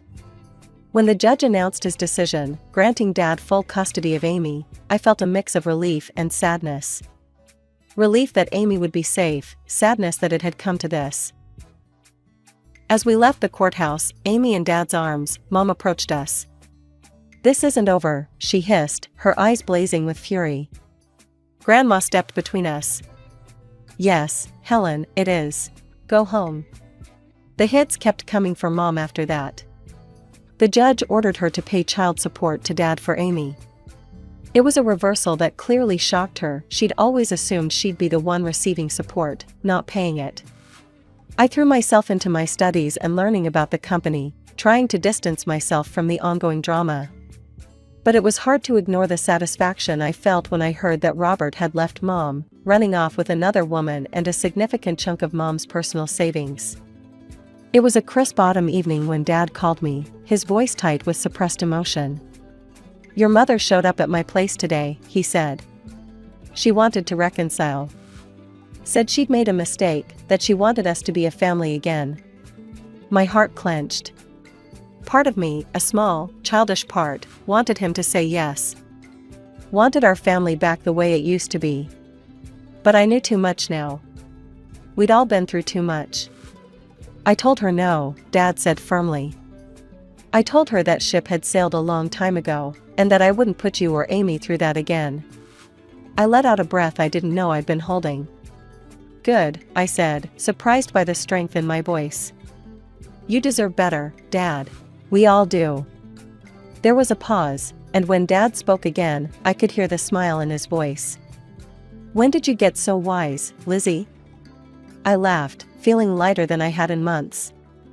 "I learned from the best." As I hung up the phone, I looked around my room at Grandma's house. My textbooks were spread out on the desk, next to a stack of reports from the company. Photos of me with Dad and Amy smiled back at me from the bulletin board. This wasn't the life I'd imagined for myself a year ago. It wasn't perfect, there was still so much to figure out, so many challenges ahead. But it was real. It was mine. I thought about Mom, suddenly alone after all her scheming and manipulations. I felt a twinge of pity, but it was overshadowed by a sense of justice. She'd made her choices, and now she had to live with the consequences. As for me, I had a family that loved me, a company to run, and a future full of possibilities. It wasn't the path I'd expected, but standing at the threshold of my new life, I realized something important. Time flies when you're juggling college and a multi-million-dollar company. Before I knew it, I was halfway through my degree, buried in textbooks and financial reports. Weekdays were a blur of lectures and late-night study sessions. But weekends? Those were sacred. Every Friday, I'd pack a bag and head home to Dad and Amy. "Lizzie," Amy would squeal, tackling me with a hug the moment I walked in. At 10, she was all gangly limbs and endless energy. Dad would emerge from the kitchen, usually wearing an apron. "Just in time for dinner," he'd say with a grin. Those weekends became my anchor. We'd eat together, Amy chattering about school, Dad and I discussing the company. After Amy went to bed, we'd often stay up late, poring over business strategies. Sundays usually found us at Grandma's. She'd cook up a storm, filling the house with the smell of roast chicken and apple pie. After lunch, we'd sit on the porch, talking about everything and nothing. "I always knew you had it in you, Elizabeth," Grandma would say, squeezing my hand. As graduation approached, I felt a mix of excitement and apprehension. Dad was true to his word, running the company with skill while preparing me to take over. "I'm ready to hand over the reins whenever you are," he told me one evening. I hugged him tight. "Thank you, Dad, for everything." Life wasn't perfect. There were challenges ahead, decisions to be made, a company to run. But as I looked at my little family, Dad, Amy, Grandma, I knew we could face anything together. My name's Laura, and I'm the younger of two sisters in what you might call a blended family. But blended implies some kind of harmony, and let me tell you, there wasn't much of that growing up. My mom had been married before, to some guy who died when my half-sister was 5. Then she met my dad, they got hitched, and pop. Out I came a year later. Sounds like a neat little package, right? Wrong. See, my mom had this house she inherited from her first husband. Nice place, nothing too fancy. She also owned a sewing factory. After she and my dad tied the knot, she asked him to help run the business. They made a good team, I'll give him that. Dad handled the money stuff, Mom took care of making things and dealing with people. They doubled the company's profits in no time. I remember overhearing them talk about the future once when I was little. They were in the kitchen, thinking I was asleep. "I hope the girls will take over someday," Mom said. "Keep it in the family, you know?" Dad agreed. "That'd be great. Laura's got a good eye for design already. And Sarah's sharp with numbers." Little did they know, Sarah had other ideas. My dear half-sister never let me forget that everything, the house, the business, even the damn spoons we ate with, belonged to her and Mom. "This is my house," she'd say, blocking the door to her room. "You're just living in it, 'cause your dad mooches off Mom." I was too young to understand why she was so mean. I just wanted to play with her cool toys or borrow a pencil to draw. But every time I touched something, she'd snatch it away. "That's mine," she'd screech. "My real dad bought it before he died." "You can't have it." Mom tried to stop her. "Sarah, honey, that's not nice. Laura's your sister." "Half-sister," Sarah would spit back. "And she gets everything. It's not fair." Dad never said much during these fights. He'd just pat my head and tell me to ignore her. But how could I? She made my life hell. One day, I found some colored pencils in the living room. I was so excited, finally, I could draw the beautiful dresses I saw in my head. I started sketching, lost in my own little world. Then Sarah stormed in.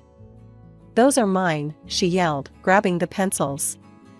Before I could stop her, she tore up my drawings. I ran to Mom, sobbing. She hugged me tight and marched over to Sarah's room. "That's enough," I heard her shout. You will not treat your sister this way. But nothing changed. Sarah kept finding ways to remind me I didn't belong.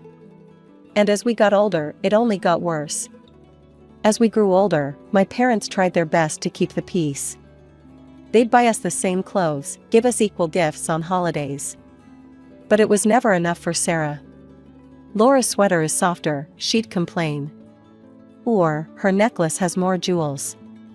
You always give her the best stuff. It didn't matter that it wasn't true. In Sarah's mind, I was the favorite, the interloper stealing her rightful place. When I was about 10, my parents decided to sell the old house and buy a bigger one. I remember the day we moved in, how excited I was to have my own room. "This is amazing," I squealed, twirling around the empty space. Sarah appeared in the doorway, her face dark. "Don't get too comfortable. This house belongs to me and Mom. You're just a guest here." I felt my stomach drop. Even in this new place, nothing had changed. Later that night, I heard Mom and Dad talking in hushed tones. "I don't know what to do anymore," Mom sighed. "I've tried everything with Sarah." "Maybe we should take her to see someone," Dad suggested. "A therapist or counselor?" Mom agreed, and soon Sarah was going to weekly sessions. But if anything, it only made her more resentful. "Oh, so now I'm crazy," she spat one day after a particularly rough appointment. "You just want to fix me so precious Laura can have a perfect life." I wanted to scream that my life was far from perfect with her in it, but I kept my mouth shut. It never did any good to argue with Sarah. As the years went by, Sarah's victim complex only grew. Everything was someone else's fault, usually mine. She'd complain endlessly about how unfair her life was, how no one understood her. "You're all against me," she'd say. "You owe me for everything I've been through." I started avoiding her as much as possible, staying in my room or at friends' houses. Anything to escape the constant drama. When Sarah finally graduated high school and left for college in another city, it felt like the whole house breathed a collective sigh of relief. "Maybe some time away will do her good," Mom said hopefully. For the first time in years, I felt like I could relax in my own home. No more walking on eggshells, no more surprise attacks of Sarah's jealousy. Those 4 years while Sarah was away at college were the happiest of my young life. I threw myself into my studies, especially art and design. I'd spend hours sketching clothes, dreaming up new styles. Mom noticed my passion and started bringing home scraps of fabric from the factory for me to play with. "You've got a real talent, Laura," she'd say, admiring my creations. For once, I felt seen for who I was, not just as Sarah's annoying little sister. I started to imagine a future where I could use my skills, maybe even in the family business. After graduation, I'd been accepted to a college in another city to study design, which was a dream come true. The night before I left for college, Mom and Dad sat me down for a talk. "We're so proud of you, Laura," Mom said, her eyes misty.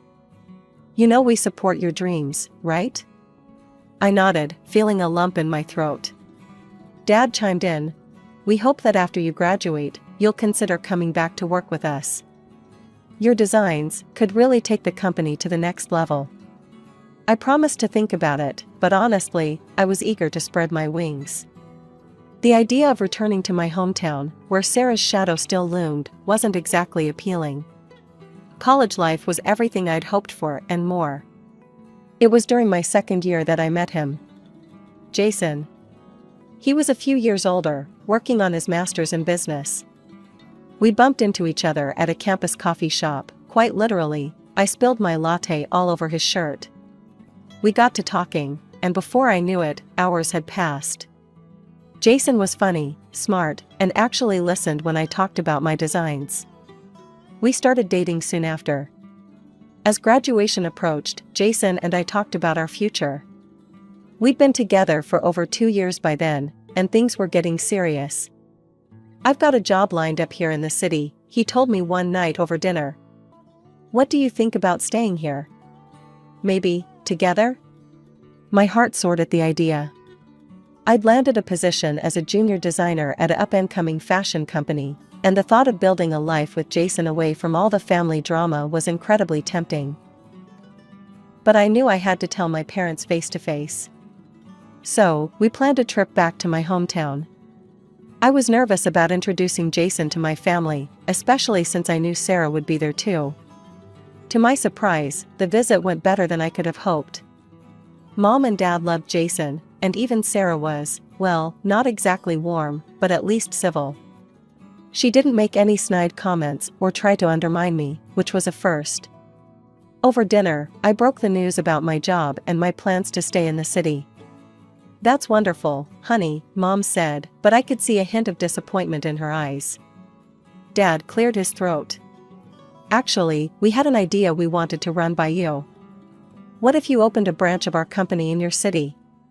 You could be in charge of design, create your own line." I was stunned.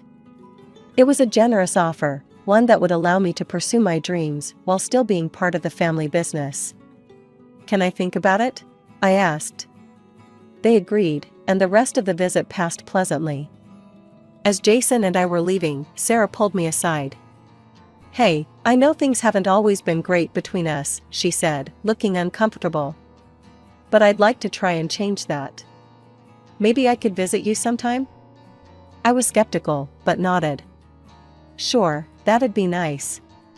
Life settled into a comfortable rhythm after Jason and I returned from my hometown. I threw myself into my new job, learning the ropes and impressing my bosses with my designs. Jason and I started talking about marriage, looking at apartments, dreaming of our future together. Everything seemed perfect. Then, about 3 months after our visit home, I got a surprise call from Sarah. "Hey, little sis," she said, sounding oddly cheerful. "I'm in town. Mind if I crash at your place for a bit?" I nearly dropped the phone in shock. Sarah, voluntarily coming to see me? It seemed too good to be true. But I remembered her olive branch from our last meeting and decided to give her a chance. When Sarah arrived, I barely recognized her. Gone was the scowling, resentful girl I'd grown up with. This Sarah was all smiles and hugs. Over dinner that first night, she dropped a bomb on me. "I've been thinking," she said, twirling pasta on her fork. "Why don't you come back home? We could work together at the family business. It'd be great." I nearly choked on my wine. "What? But I just started my job here. And Jason?" Sarah waved her hand dismissively. "Bring him along. There's plenty of opportunity back home." I shook my head. "Thanks, but no. Actually, Mom and Dad suggested I open a branch here. I'm still considering it." For a moment, I saw a flash of the old Sarah, a tightening around her eyes, a slight downturn of her mouth. But it passed so quickly, I thought I might have imagined it. "Well, if you won't come home, maybe I could stay here a while longer?" she asked.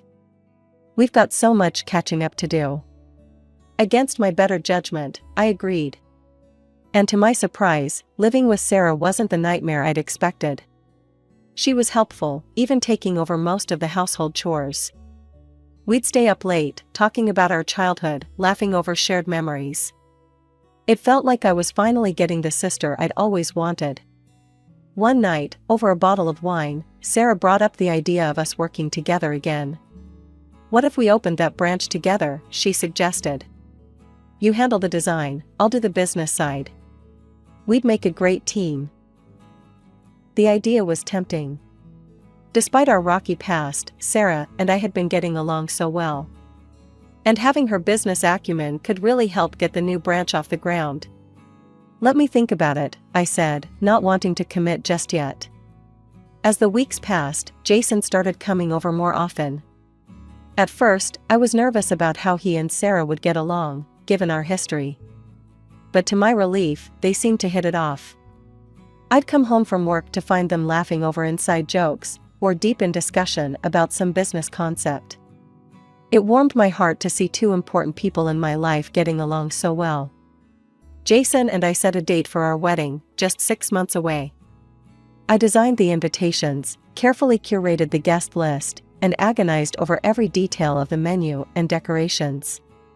Sarah was there every step of the way, offering suggestions and support. Meanwhile, Jason and I had decided to open the branch of my family's company after the wedding.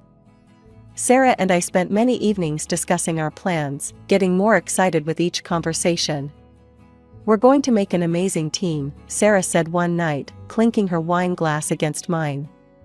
2 months before the big day, I was juggling work, wedding prep, and future business plans. Life was hectic, but wonderful. Then came the call that changed everything. "Laura, it's Dad," his voice sounded strained over the phone. "Your mother, she's not well. She's been feeling poorly for a while, but you know your mother, always putting on a brave face." He paused, and I could hear the worry in his silence.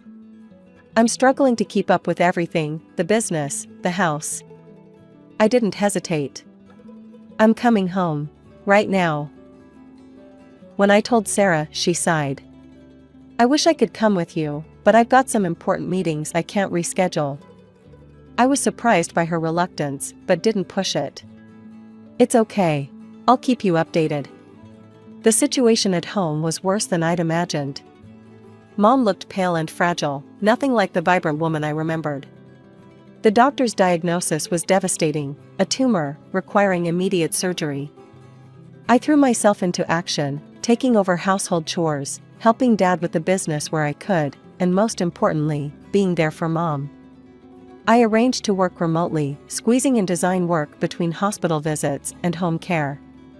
The days blurred together in a haze of worry and exhaustion. But finally, there was good news: the surgery was successful, and Mom was recovering well. Through it all, I tried to stay connected with Jason. We'd video chat daily at first, his face a comforting presence on my screen. "How's your mom doing?" he'd ask, his brow furrowed with concern. "Better today," I'd reply, forcing a smile. "How are things there? Is Sarah behaving herself?" He'd laugh and assure me everything was fine, but as the days passed, our conversations grew shorter and less frequent. I told myself it was just the stress of the situation, that things would go back to normal once I returned home. But a month into my stay, the video calls stopped altogether. My messages went unanswered. The silence was deafening. The gnawing worry in my gut wouldn't let up. After days of unanswered calls and messages, I couldn't take it anymore. I had to see Jason, to find out what was going on. I caught the next flight out, my mind racing with possibilities. Maybe Jason was sick. Maybe he'd lost his phone. Maybe. I didn't tell anyone I was coming. Some part of me wanted to surprise Jason, to see his face light up when he saw me. The silence that greeted me in my apartment was eerie. Then I heard it, a muffled giggle from the bedroom. Our bedroom. I wish I could say I hesitated, that I didn't barge in like some crazed person. But I did. And what I saw, God, I'll never forget it. Jason and Sarah. In our bed, naked and entwined. For a moment, the world stopped. I couldn't breathe, couldn't think. Then reality came crashing down. "What the hell?" I screamed, my voice breaking. They jumped apart, but neither looked particularly ashamed. If anything, they looked relieved. "Laura," Sarah said, wrapping the sheet around herself. "We didn't expect you back so soon." I couldn't believe what I was hearing. "You didn't expect? Are you kidding me? That's all you have to say?" Jason at least had the decency to look uncomfortable. Sarah stood up, still clutching the sheet. "Look, sis, these things happen. Jason and we're in love." I felt like I'd been punched in the gut. "In love? You've known each other for what, a few months?" "Sometimes you just know," Jason said, reaching for Sarah's hand. "We didn't mean for this to happen, but..." "But what?" I interrupted. "You just accidentally fell into bed together?" Sarah smiled sweetly. "Laura, you should be happy for us. In fact, we were hoping you'd understand. Maybe even, let us use your wedding plans?" I stared at her, uncomprehending. "What?" "Well, everything's already paid for," she explained, as if talking to a child. "It seems a shame to waste it." We could celebrate our engagement instead. I don't remember leaving the apartment. I don't remember the trip back to my parents' house.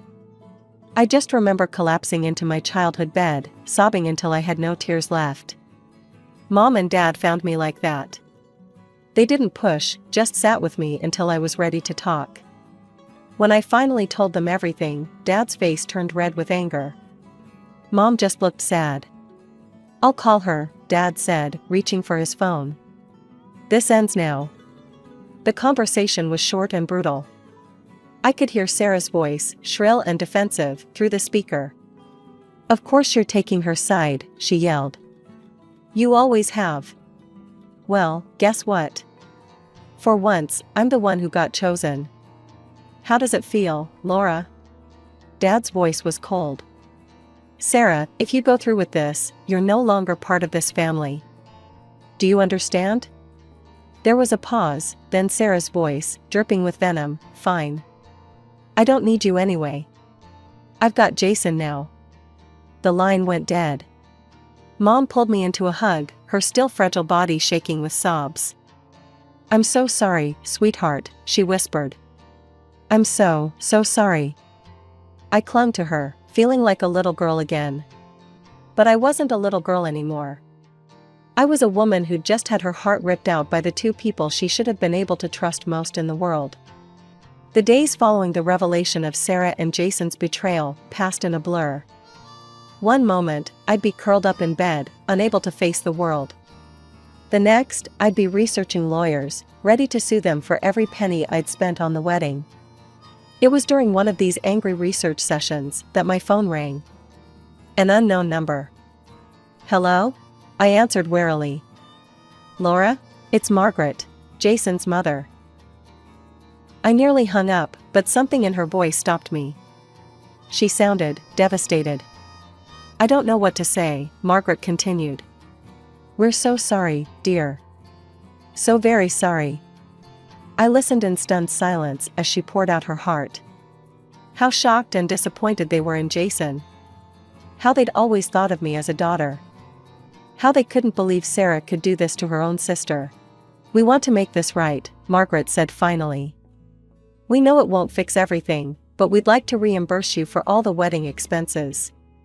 True to their word, a check arrived a few days later, covering every last expense. It was a weight off my shoulders I hadn't even realized I was carrying. As the date of what would have been my wedding approached, I made a decision. I couldn't go back to the city, not yet. There were too many memories, too much pain. Would it be okay if I stayed here for a while? I asked Mom and Dad over dinner one night. Maybe work for the company? They exchanged a look, then Dad smiled. "We were hoping you'd say that. We could use your talents, especially in design." And just like that, I had a new direction. I threw myself into work with a fervor that surprised even me. Every sketch, every design, was a middle finger to Sarah and Jason. "Look what you gave up," I thought bitterly. "Look what you lost." The day of Sarah and Jason's wedding came and went. We didn't attend, of course. I spent the day locked in my office, working on a new line of youth clothing I'd been dreaming up. Months passed. My designs started gaining traction. The youth line was a hit, bringing in a whole new demographic of customers. Within a year, I'd helped increase the company's turnover by $1 million. Sarah and Jason? They were dead to me.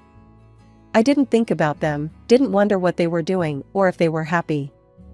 They'd made their choice, and I'd made mine. 3 years passed in a blur of fabric swatches, design meetings, and growing success.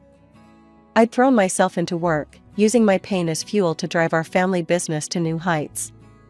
Our company had become a major player in the fashion industry, and I'd made a name for myself as an innovative designer. One balmy summer evening, I was having dinner with Mom and Dad at their place. We were laughing over some silly memory when the doorbell rang. Dad frowned. "Are we expecting anyone?" I shook my head, a strange feeling of unease settling in my stomach. Mom went to answer the door, and suddenly the air was filled with a voice I hadn't heard in years. Well, look at this cozy family dinner," Sarah sneered, pushing past Mom into the dining room.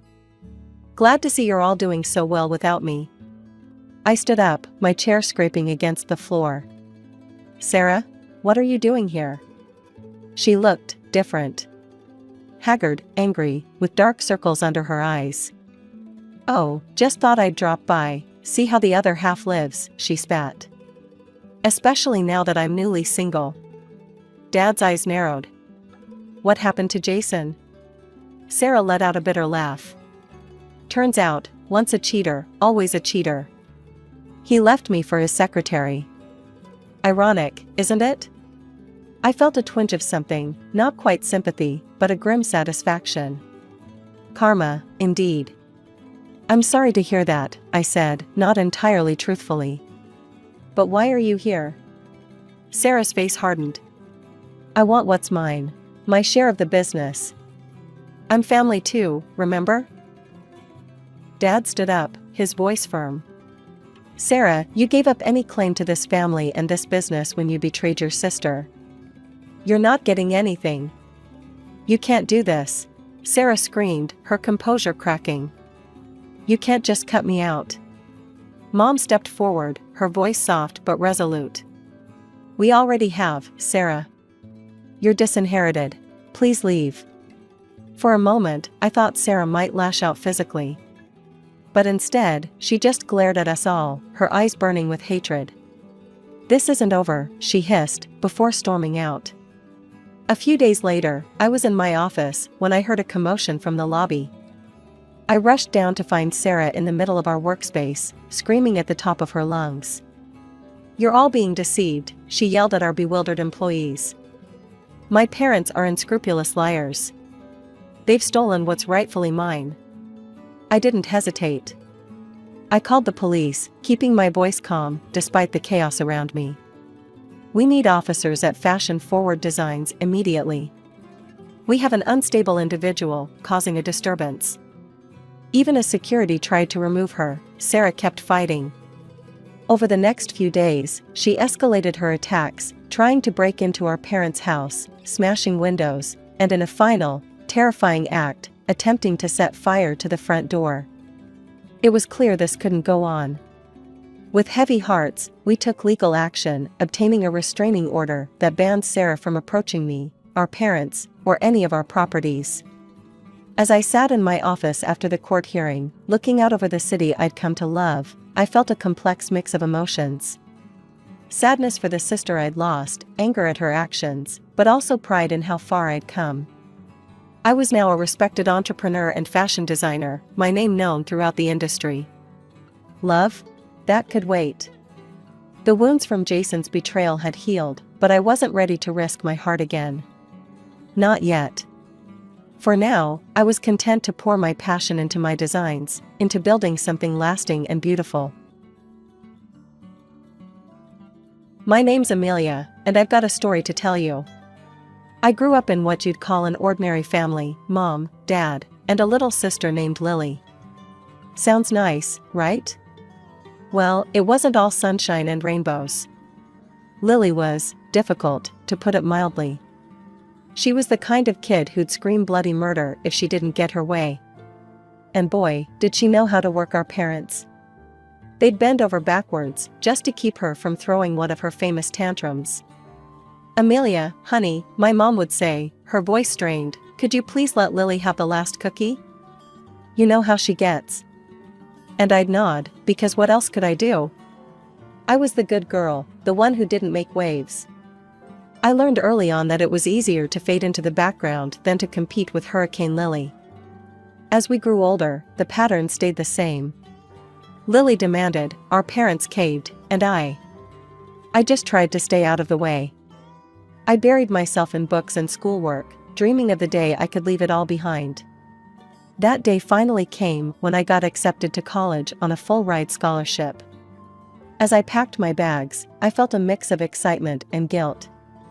Excitement for the new life waiting for me, and guilt for leaving my parents to deal with Lily alone. But I pushed that guilt down deep. It was time for me to live my own life.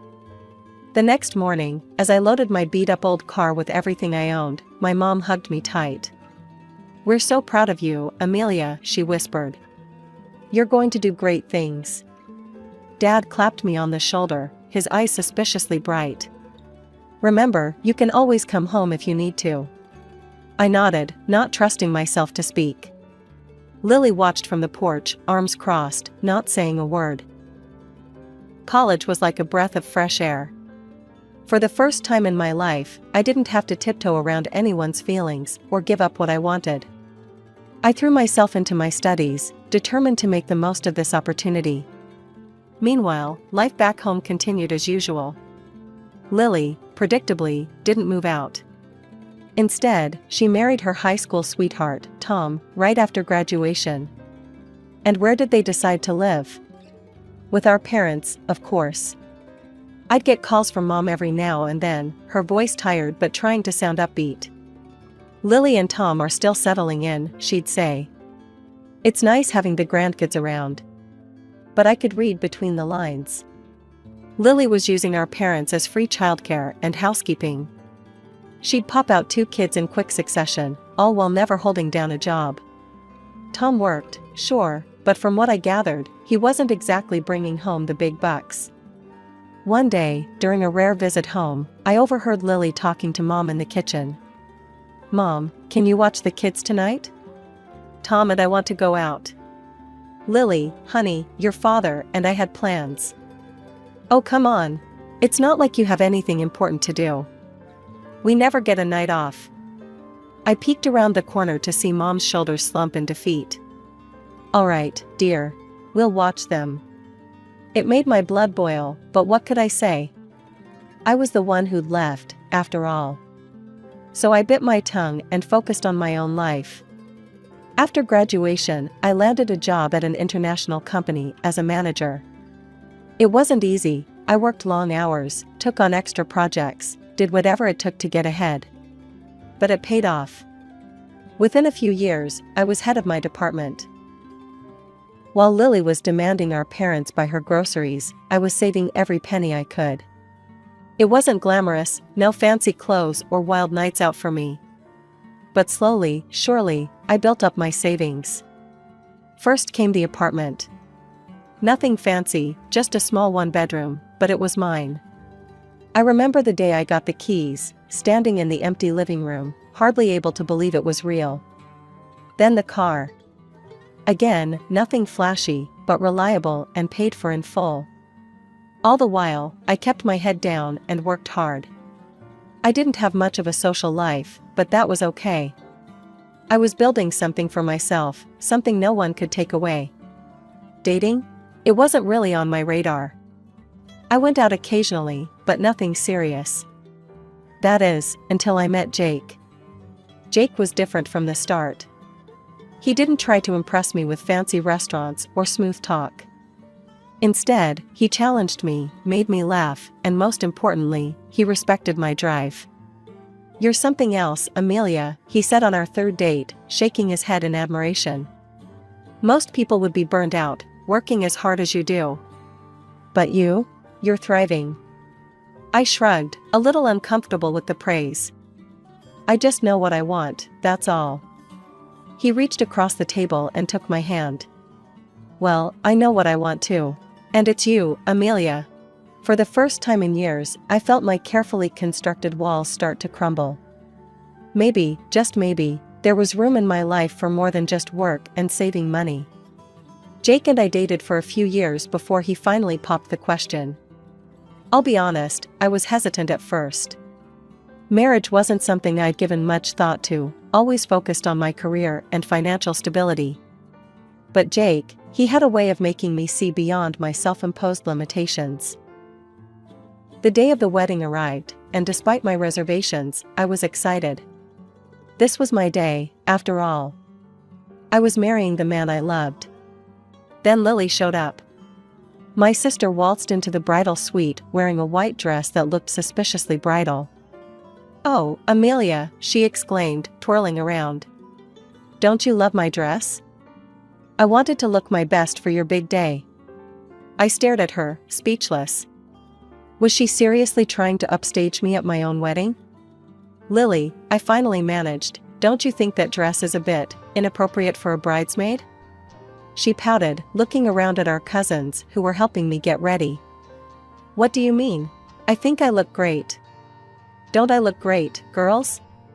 Our cousins, not wanting to cause a scene, mumbled awkward agreements. I took a deep breath, reminding myself that this was my day. I wasn't going to let Lily's antics ruin it. It's fine, I said, turning back to the mirror. Let's just get this show on the road. The ceremony itself was beautiful. Jake's eyes lit up when he saw me walking down the aisle, and in that moment, all the stress and family drama faded away. This was about us, about our love and our future together. But at the reception, things got interesting. More than once, I overheard guests asking Lily if she was the bride. She'd giggle and say, "Oh no, that's my sister. But doesn't this dress look amazing on me?" Jake, bless him, did his best to keep me calm. "Don't let it get to you," he whispered, squeezing my hand. "Everyone knows you're the star of this show." And he was right. Despite Lily's best efforts, the day was still ours. We danced, we laughed, we celebrated with our friends and family. And at the end of the night, as Jake and I drove off to start our honeymoon, I felt a sense of peace. After the wedding, Jake and I settled into a rhythm. We moved into his apartment, which was bigger and in a nicer area than mine. I decided to keep my old place and rent it out, just another investment for the future, I thought. I threw myself back into work with renewed energy. Jake was supportive, always there with a cup of coffee when I was burning the midnight oil or a shoulder to lean on when deals fell through.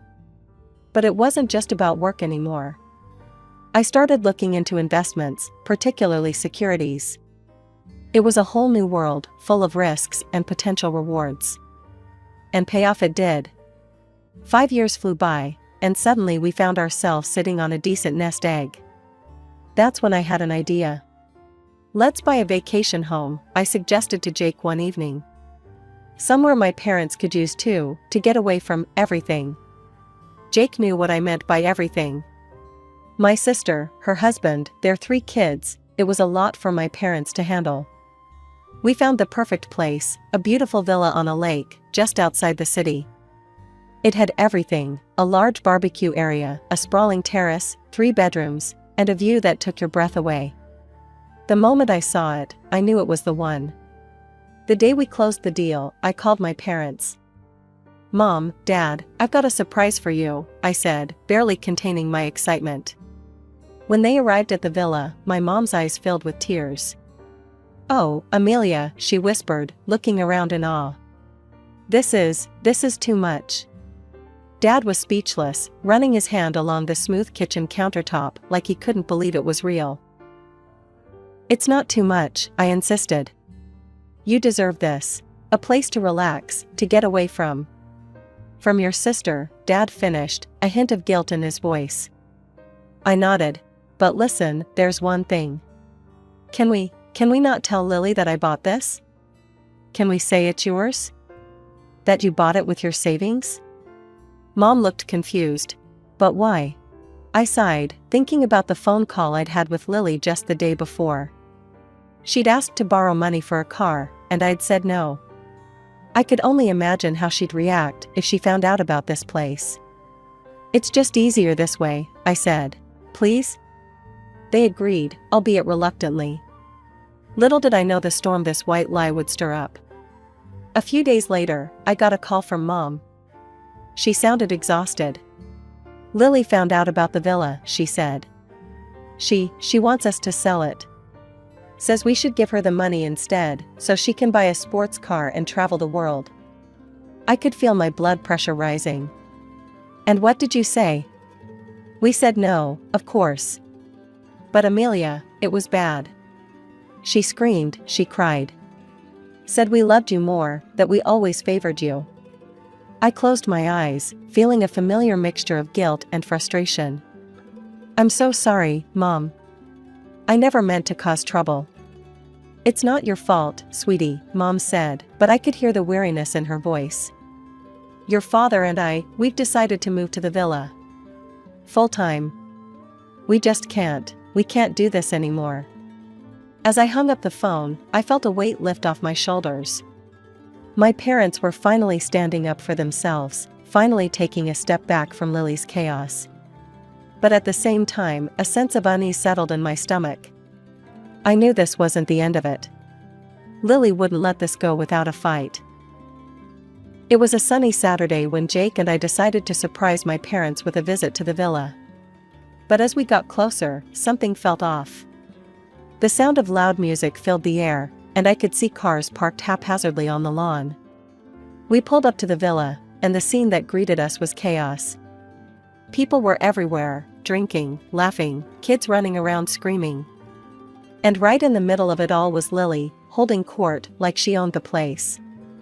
When she saw us, her eyes narrowed. "What are you doing here?" I looked around, trying to spot my parents. "Where's Mom and Dad?"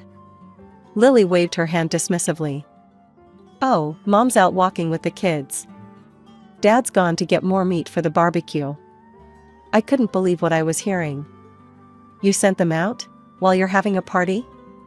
"It's a celebration," Lily exclaimed. "We're christening the new family vacation home." "Not that you'd understand, Miss Workaholic." I felt my blood begin to boil. "Lily, this isn't..." She cut me off. "Look, Amelia, why don't you and Jake just leave? Your sour face is going to ruin everyone's mood." I stood there, speechless. Jake put his hand on my arm. "Come on," he said quietly. "Let's go." As we drove away, I couldn't shake the image of Lily lording over my villa, the villa I'd bought for our parents. "I can't believe her," I fumed. "Using Mom and Dad like that, treating the place like it's hers." Jake sighed. "Maybe it's just a one-time thing?" But it wasn't. Over the next few weeks, I heard from Mom about the constant stream of parties and get-togethers Lily was hosting at the villa. And when she wasn't partying, she was dumping her kids on our parents. "The kids are missing school," Mom confided in me during one of our calls. She sounded exhausted. "Lily says it's not a big deal for Tommy, he's only 4. But Emily and Jack are falling behind. By the way, I forgot to mention that Lily gave birth to her 3rd child shortly after my wedding. I'd had enough. The next time I saw Lily, I confronted her. "You need to stop taking advantage of Mom and Dad," I said. "They're not your personal babysitters. And the kids need to be in school." Lily rolled her eyes. "Don't be such a killjoy, Amelia. Mom and Dad love having the kids around." But I could see the toll it was taking on our parents. They looked tired, worn down. This wasn't the peaceful retirement I'd envisioned for them when I bought the villa. After several more failed attempts to reason with Lily, I made a difficult decision. I contacted Child Protective Services. The investigation was quick and discreet. Lily got a formal reprimand, and suddenly, the kids were back in school full-time. The endless parties at the villa stopped too. Mom called me a few days later. "Things have calmed down," she said, and I could hear the relief in her voice. "Your father and I are actually getting to enjoy the place now." I felt a weight lift off my shoulders. This was what I'd wanted all along, for my parents to have a peaceful place to retire. But my relief was short-lived. The next time I saw Lily, her eyes were full of venom. "I know what you did," she spat. "Calling CPS on your own sister. You're a traitor, Amelia. I'll never forgive you for this." A few months passed quickly. It was my mom's birthday, and Jake and I decided to surprise her with a weekend visit to the villa. We had visions of a quiet family celebration, maybe a nice dinner on the terrace overlooking the lake. But as we pulled up to the house, those dreams quickly evaporated. The place was in chaos. Music blared from speakers, people were everywhere, and kids were running wild across the lawn. It looked like Lily had invited half the town. We made our way inside, where I found Mom in the kitchen, looking exhausted and on the verge of tears. "Happy birthday, Mom," I said, giving her a hug. She clung to me a little too tightly. "Oh, Amelia," she whispered. "I just wanted a quiet day with family." "But Lily," she invited all these people. "Your father and I have been running around all day, serving drinks, cooking food." I stepped out onto the lawn, searching for Lily in the crowd. When I spotted her, laughing with a group of friends, I marched over. "Lily, we need to talk," I said firmly. "This is Mom's birthday. She wanted a family day, not this." I gestured at the chaos around us. Lily laughed loudly. "Oh, lighten up. Mom loves having people over. Stop being such a buzzkill." Frustrated, I walked over to a group of guests near the speakers. "Excuse me," I said, raising my voice to be heard over the music. "Could you please turn this down? It's too loud." The guests, clearly drunk, just laughed and turned the volume up higher. As I stood there, trying to figure out what to do next, I noticed something out of the corner of my eye. Lily was huddled with a group of kids, pointing in my direction and giggling. With horror, I realized she was handing them ice cream cones and encouraging them to throw them at me. Before I could react, the first scoop of ice cream flew past my head. I ducked, and it hit a woman behind me square in the face. Chaos erupted. More ice cream was flying, kids were screaming, and adults were yelling. Lily's voice rose above the commotion. "Look what you've done, Amelia. You're ruining everything, as usual." The crowd, fueled by alcohol and Lily's accusations, started to turn ugly. Men and women were shouting, moving towards Jake and me with clenched fists. I felt Jake's hand on my arm. "Amelia, we need to get out of here," he said urgently. But I'd had enough. This was my parents' home, the home I'd bought for them. This had to stop. I pulled out my phone and dialed 911. "I'm calling the police," I announced loudly. The police arrived quickly, lights flashing. As it turned out, they'd already received noise complaints from the neighbors. "Who owns this property?" one of the officers asked. I stepped forward. "I do. I'm Amelia Johnson. My parents live here, but these people," I gestured to the crowd, "are here without my invitation." The officers nodded and quickly got to work, ushering the drunk guests off the property and warning them about the consequences of starting a fight. As the police cars drove away with the last of the uninvited guests, an eerie silence fell over the villa. The aftermath of the chaotic party was strewn all around: empty bottles, discarded plates, and the lingering tension in the air. Lily stood in the middle of the living room, her face a mix of shock and anger. "What do you mean, this is your house?" she demanded, her voice shrill. I took a deep breath. "I bought it. For Mom and Dad to retire in peace." "You?" Lily's eyes narrowed. Then, suddenly, her demeanor changed.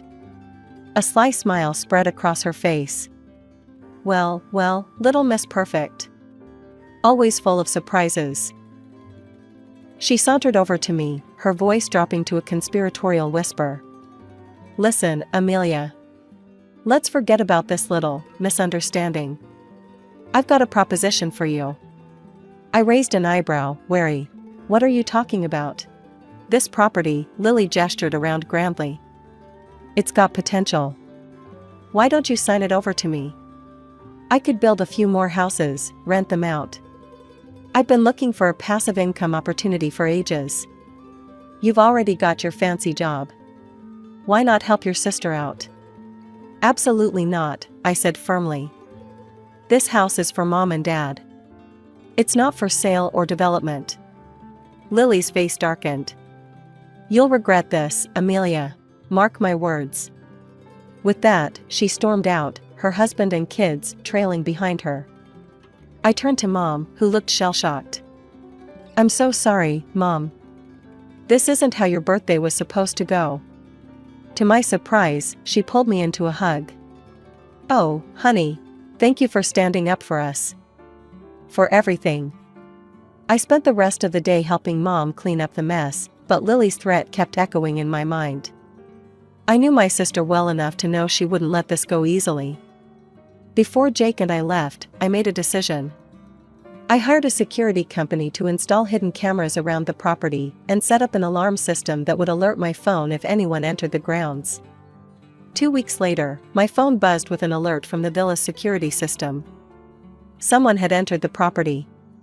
Worried it might be a false alarm triggered by my parents, I called Mom. "Mom, are you and Dad at the villa?" There was a pause. "No, honey. We're back at the old house. Lily, she insisted we come help with the kids. We'd been here for a week." My heart sank. I told Mom I'd call her back and immediately headed for the villa with Jake. The sight that greeted us was heartbreaking. The beautiful home I'd bought for my parents was in shambles. Furniture was overturned, things were strewn everywhere, and there was even some graffiti on the walls. Fury rose in me as I called the police. When they arrived, I showed them the security footage. There was no doubt, it was Lily and her husband, vandalizing the property in a drunken rage. A few days later, my phone rang. It was Lily. "You need to drop the charges," she said without preamble. The police brought us in for questioning.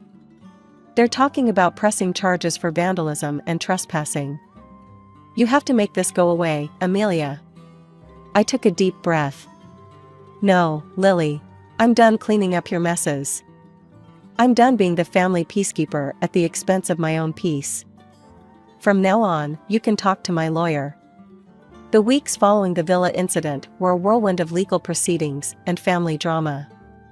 I was determined to see this through, to finally put an end to Lily's destructive behavior. I had the villa professionally cleaned and repaired, carefully documenting every bit of damage. The bill came to just over $10,000. My lawyer advised me to sue for the full amount, and after some soul-searching, I agreed. The day of the court hearing arrived. I sat on one side of the courtroom, Lily and her husband on the other. She wouldn't even look at me. The judge listened to both sides, reviewed the evidence, including the security camera footage. In the end, his decision was clear. "The court finds in favor of the plaintiff," he announced. "The defendants are ordered to pay $10,000 in damages." But that wasn't all. Due to the nature of the crime and the clear evidence, the judge also handed down a suspended sentence for trespassing and property damage. The aftermath of the trial hit Lily and her family hard. Her husband, who'd always coasted by on charm and family connections, suddenly found himself struggling to find work. No one wanted to hire someone with a criminal record, even if it was suspended. Lily, who'd never worked a day in her life, was forced to find a job. I heard through the grapevine that she was waiting tables at a local diner, coming home exhausted every night. As for me, I made the difficult decision to cut ties completely. I issued a legal notice, barring Lily from the villa, and ceased all communication with her. It was painful, but necessary. Mom and Dad, finally free from Lily's constant demands, moved into the villa full-time. The change in them was remarkable. They looked years younger, more relaxed than I'd seen them in decades. "We should have done this years ago," Dad told me during one of my monthly visits. "We love having the grandkids over, but now it's on our terms. A few hours at a time, and then back to our peaceful life." They'd left their old house to Lily, a final act of parental kindness, but made it clear that the financial support stopped there. It was time for Lily to stand on her own 2 feet. As for me, life was looking up. Work was going well, my relationship with Jake was stronger than ever, and then we got some unexpected news. "I'm pregnant," I told Jake one evening, my voice shaking with excitement and nervousness. His face lit up like a Christmas tree. He picked me up and spun me around, both of us laughing and crying at the same time. As I write this, I'm 6 months along. We're having a little girl. Jake and I are busy preparing the nursery, reading every parenting book we can get our hands on. I still think about Lily sometimes. Last I heard, she and her husband were fighting constantly, teetering on the edge of divorce. Part of me feels sad for her, for the mess she's made of her life. But a bigger part of me feels free. Free from the obligation to always fix her problems, to be the peacekeeper at the expense of my own happiness. I never thought my life would turn out like this. My name's Rita, and this is my story. I was born to farmers, good people who taught me the value of hard work from the day I could walk. Our days started before dawn, tending to the animals and crops. Life was simple back then. I'd go to school, come home, and help around the farm. Weekends were for family time and catching up on chores. I didn't know any different, and I didn't want to. But things changed when I graduated high school. My parents, bless their hearts, wanted more for me than a life on the farm. "Rita, we've been talking," Dad said one evening as we sat around the dinner table. "Your mom and I think you should go to college." And just like that, my world expanded. I packed my bags and moved to the city, a place so different from everything I'd known that it might as well have been another planet. College was an experience. The classes were interesting enough, but it was the people that really opened my eyes. Kids from all walks of life, with dreams and ambitions I'd never even considered. And then there was Jack. I met him in my second year. He was charming, confident, and so different from the farm boys back home. Jack knew exactly what he wanted from life, or so I thought. "Life's too short to waste it working yourself to the bone," he'd say, lounging on the grass outside the library. "We should enjoy ourselves while we're young." I was smitten. Here was someone who saw life as an adventure, not just an endless series of chores. We started dating, and before I knew it, we were talking about marriage. When I told my parents, they were cautious. They wanted to meet Jack, to get to know the man who'd stolen their daughter's heart. "He seems nice enough," Dad said after Jack's first visit to the farm. "But there's something, I don't know." "Just be careful, Rita." I brushed off his concerns. What did my old-fashioned father know about modern love? Jack was perfect, and we were going to have a perfect life together. My parents, bless them, paid for our wedding and even bought us an apartment in the city. "We want you to have a good start," Mom said, her eyes misty. "Thanks, Mom, Dad," I said, hugging them tight. "I promise I'll make you proud." As Jack and I stood at the altar, exchanging vows and rings, I thought my life was set. I had a husband who loved me, a good job in the city, and a bright future ahead. The first couple of years of our marriage were, well, I thought they were good. Jack and I both had jobs in the city, and we settled into a routine. But looking back, I can see the cracks that were forming even then. "Rita, do we have to go to your parents' farm this weekend?" Jack would whine every time I suggested a visit. "It smells like manure, and your dad always wants me to help with something." I'd sigh and try to reason with him. "They're my family, Jack. And they've done so much for us." "Fine," he'd grumble. "But I'm not shoveling any cow crap." I brushed it off as city boy squeamishness. After all, I'd grown up with those smells and chores. But now I wonder if I should have seen it as a red flag. 2 years into our marriage, I got pregnant. I was over the moon, and my parents were ecstatic. "A grandchild," Mom squealed over the phone. "Oh, Rita, we're so happy for you." Jack's reaction was less enthusiastic. "A kid? Already? I guess that's okay." I chalked it up to nerves. Surely he'd warm up to the idea of being a father. My parents, bless their hearts, continued to support us. They bought us a car, paid for vacations. I was grateful, but Jack seemed to take it all for granted. "Of course they're helping us," he'd say. That's what parents do. When our son, Tommy, was born, I fell in love all over again. But Jack, well, he tried, I'll give him that. But fatherhood didn't come naturally to him. "Can't you keep that kid quiet?" he'd complain when Tommy cried at night. "Some of us have to work in the morning." I'd bite my tongue and remind myself that we were both adjusting to parenthood. Life went on. We visited the farm when we could, though Jack's reluctance grew with each trip. "Your dad asked me to help fix the tractor again," he'd grouse. "I'm not a mechanic, for Christ's sake." I'd watch my dad and Jack working together, oil-stained and sweaty. Dad would be patient, explaining each step, while Jack would grimace and fumble with the tools. Then, tragedy struck. Within a year, both my parents passed away. I was devastated. "They're gone, Jack," I sobbed into his shoulder. "I can't believe they're gone." He patted my back awkwardly. "It'll be okay. At least they left us the farm." His words jolted me. The farm. My family's legacy. And all Jack could think about was what we'd inherited?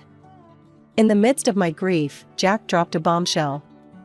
"We should sell the farm," he said one night over dinner. "We could buy a big house in the city. Live like kings." I wanted to argue, to fight for my family's legacy.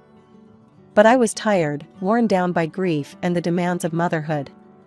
And wasn't a wife supposed to support her husband's decisions? "Okay," I said quietly. "If you think it's best." And just like that, with a few signatures on some papers, my family's history was sold off to the highest bidder. The money went into our joint account, and Jack was like a kid in a candy store. "We're set for life, Rita," he crowed. "No more slaving away at work. We can do whatever we want." I nodded and smiled, trying to ignore the hollow feeling in my chest. This was what Jack wanted, and I was his wife. I had to support him, right? Life after selling the farm was different. The money from the sale cushioned us nicely, I'll give Jack that. We didn't have to work as hard anymore. We both cut back to part-time hours, and for a while, it felt like we were living the dream. But as the years went by, I started noticing things. Jack, who'd never been a hard worker to begin with, seemed to lose all motivation. He'd quit jobs at the drop of a hat, always with some excuse. "That boss was a jerk," he'd say, or "they expected too much." "I'm not a slave, you know." I'd try to reason with him. "Jack, we can't live off the farm money forever. We need to think about our future." He'd wave me off. "Relax, Rita. We're set for life. Why work ourselves to death?" Meanwhile, our son Tommy was growing up fast. He graduated high school, then college, and before I knew it, he was working and living on his own. I was proud of him, but I missed having him around. Then one day, I was flipping through the newspaper when a name caught my eye. It was an article about a successful concrete production plant, owned by none other than Jack's uncle, Robert. "Jack," I called out, "did you see this article about your Uncle Robert?" Jack's face darkened. "I don't want to hear about that old tyrant," he snapped. I knew the story, or at least Jack's version of it. How his parents had died when he was young, leaving him in the care of his uncle. How Robert had been overbearing and controlling, trying to force Jack into the family business. He never listened to what I wanted, Jack had told me years ago. It was always about what he thought was best. So I left. Started my own life. Looking at Jack now, lounging in his robe at 2 in the afternoon, I couldn't help but wonder if there was more to the story. Maybe it's time to make peace?" I suggested gently. "It's been years, Jack. People change." Jack's reaction was explosive. "Make peace? With that control freak? No way in hell, Rita. Drop it." I let it go, but the incident left me unsettled. There was so much anger there, so much resentment. It made me wonder what else Jack was carrying around, what other parts of himself he was hiding. It was a quiet Sunday afternoon when I overheard Jack on the phone. His voice was curt, dismissive.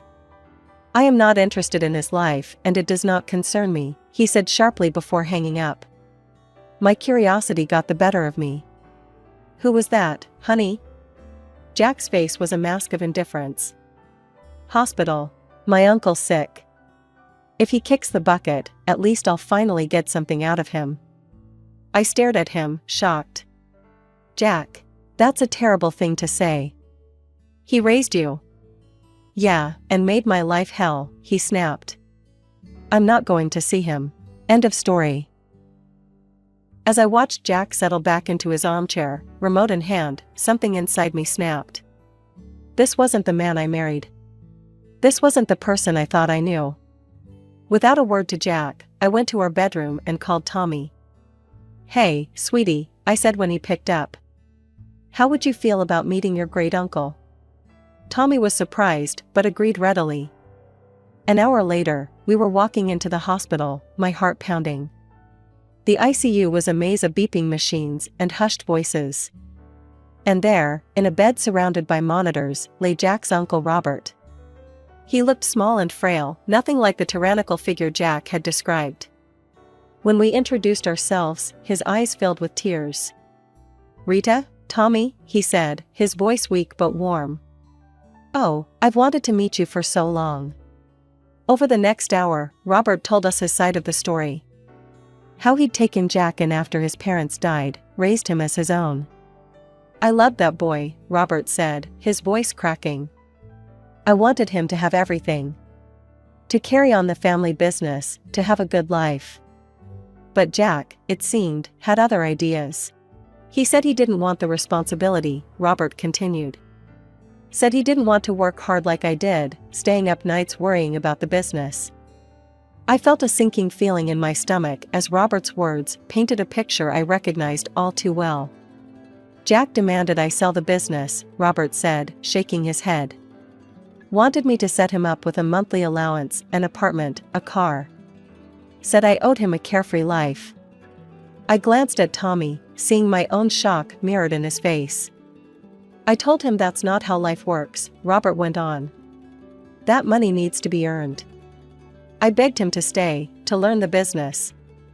But he just got angry. Said he'd find a rich wife and never have to work a day in his life." As I sat there in Uncle Robert's hospital room, memories from the past decade started flooding back. Like pieces of a puzzle finally falling into place, I saw our life together in a new, harsh light. Jack had never held a job for long. He always chose part-time work, called in sick often, took countless days off. I'd attributed it to stress, to him being a free spirit. But now I saw the truth. "Life is for pleasure, Rita," he'd always say. "Why kill ourselves working?" I felt sick to my stomach as realization dawned. Jack hadn't married me for love. He'd married me for my family's money, for the comfortable life he thought I could provide. I was just a means to an end, the rich bride he'd promised his uncle he'd find. Tears welled up in my eyes as the weight of this truth settled on me. Our whole life together, our marriage, our family, it was all built on a lie. Uncle Robert's voice pulled me from my thoughts. "I'm so sorry," he said, his voice weak. "I won't be able to leave anything to you or Tommy. I wanted to, but..." "It's okay," I said, squeezing his hand. "We don't need anything." "I had plans," Robert continued, growing agitated. "A new project. It would have changed everything. But I ran out of time." Suddenly, Robert's face contorted in pain.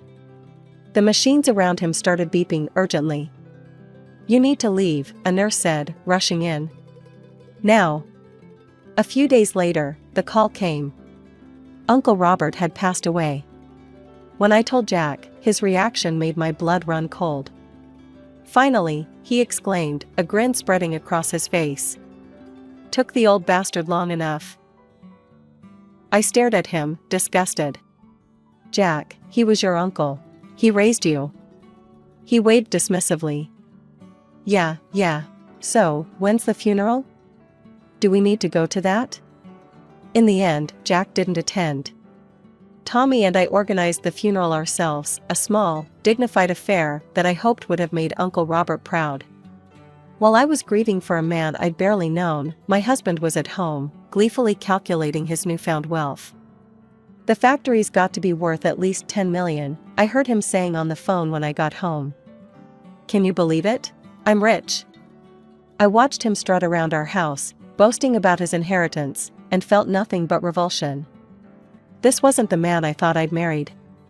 This was a stranger wearing my husband's face. And then, things got worse. "You know, Rita," Jack said one evening, his eyes cold. "You're getting kind of old for me. I think I'm ready for an upgrade." I couldn't believe what I was hearing. "Excuse me?" He shrugged, not even bothering to look ashamed. You heard me. I'm rich now. I can do better. Over the next few weeks, Jack's behavior became increasingly erratic. He'd stay out late, coming home in the early hours reeking of booze and perfume. More than once, I spotted lipstick stains on his collar. Each time I confronted him, he'd brush me off. Mind your own business, he'd sneer. You should be grateful I come home at all. As I lay awake one night, listening to Jack stumble in at 3 a.m., I realized something had to change. I couldn't keep living like this. I deserved better. But more importantly, I needed to know the truth about everything, about Jack, about the inheritance, about the life I thought we'd built together. One morning, after another night of Jack stumbling in at dawn, I'd had enough. Where were you? I demanded, my voice shaking with anger and hurt. Jack sneered, his bloodshot eyes narrowing. None of your damn business, Rita. You should be grateful I come back at all. I recoiled as if I'd been slapped. Grateful? Is that what you think our marriage is? He ignored my question, instead fixing me with a calculating look. Say, how much is left from your parents' inheritance? We must have some savings, right?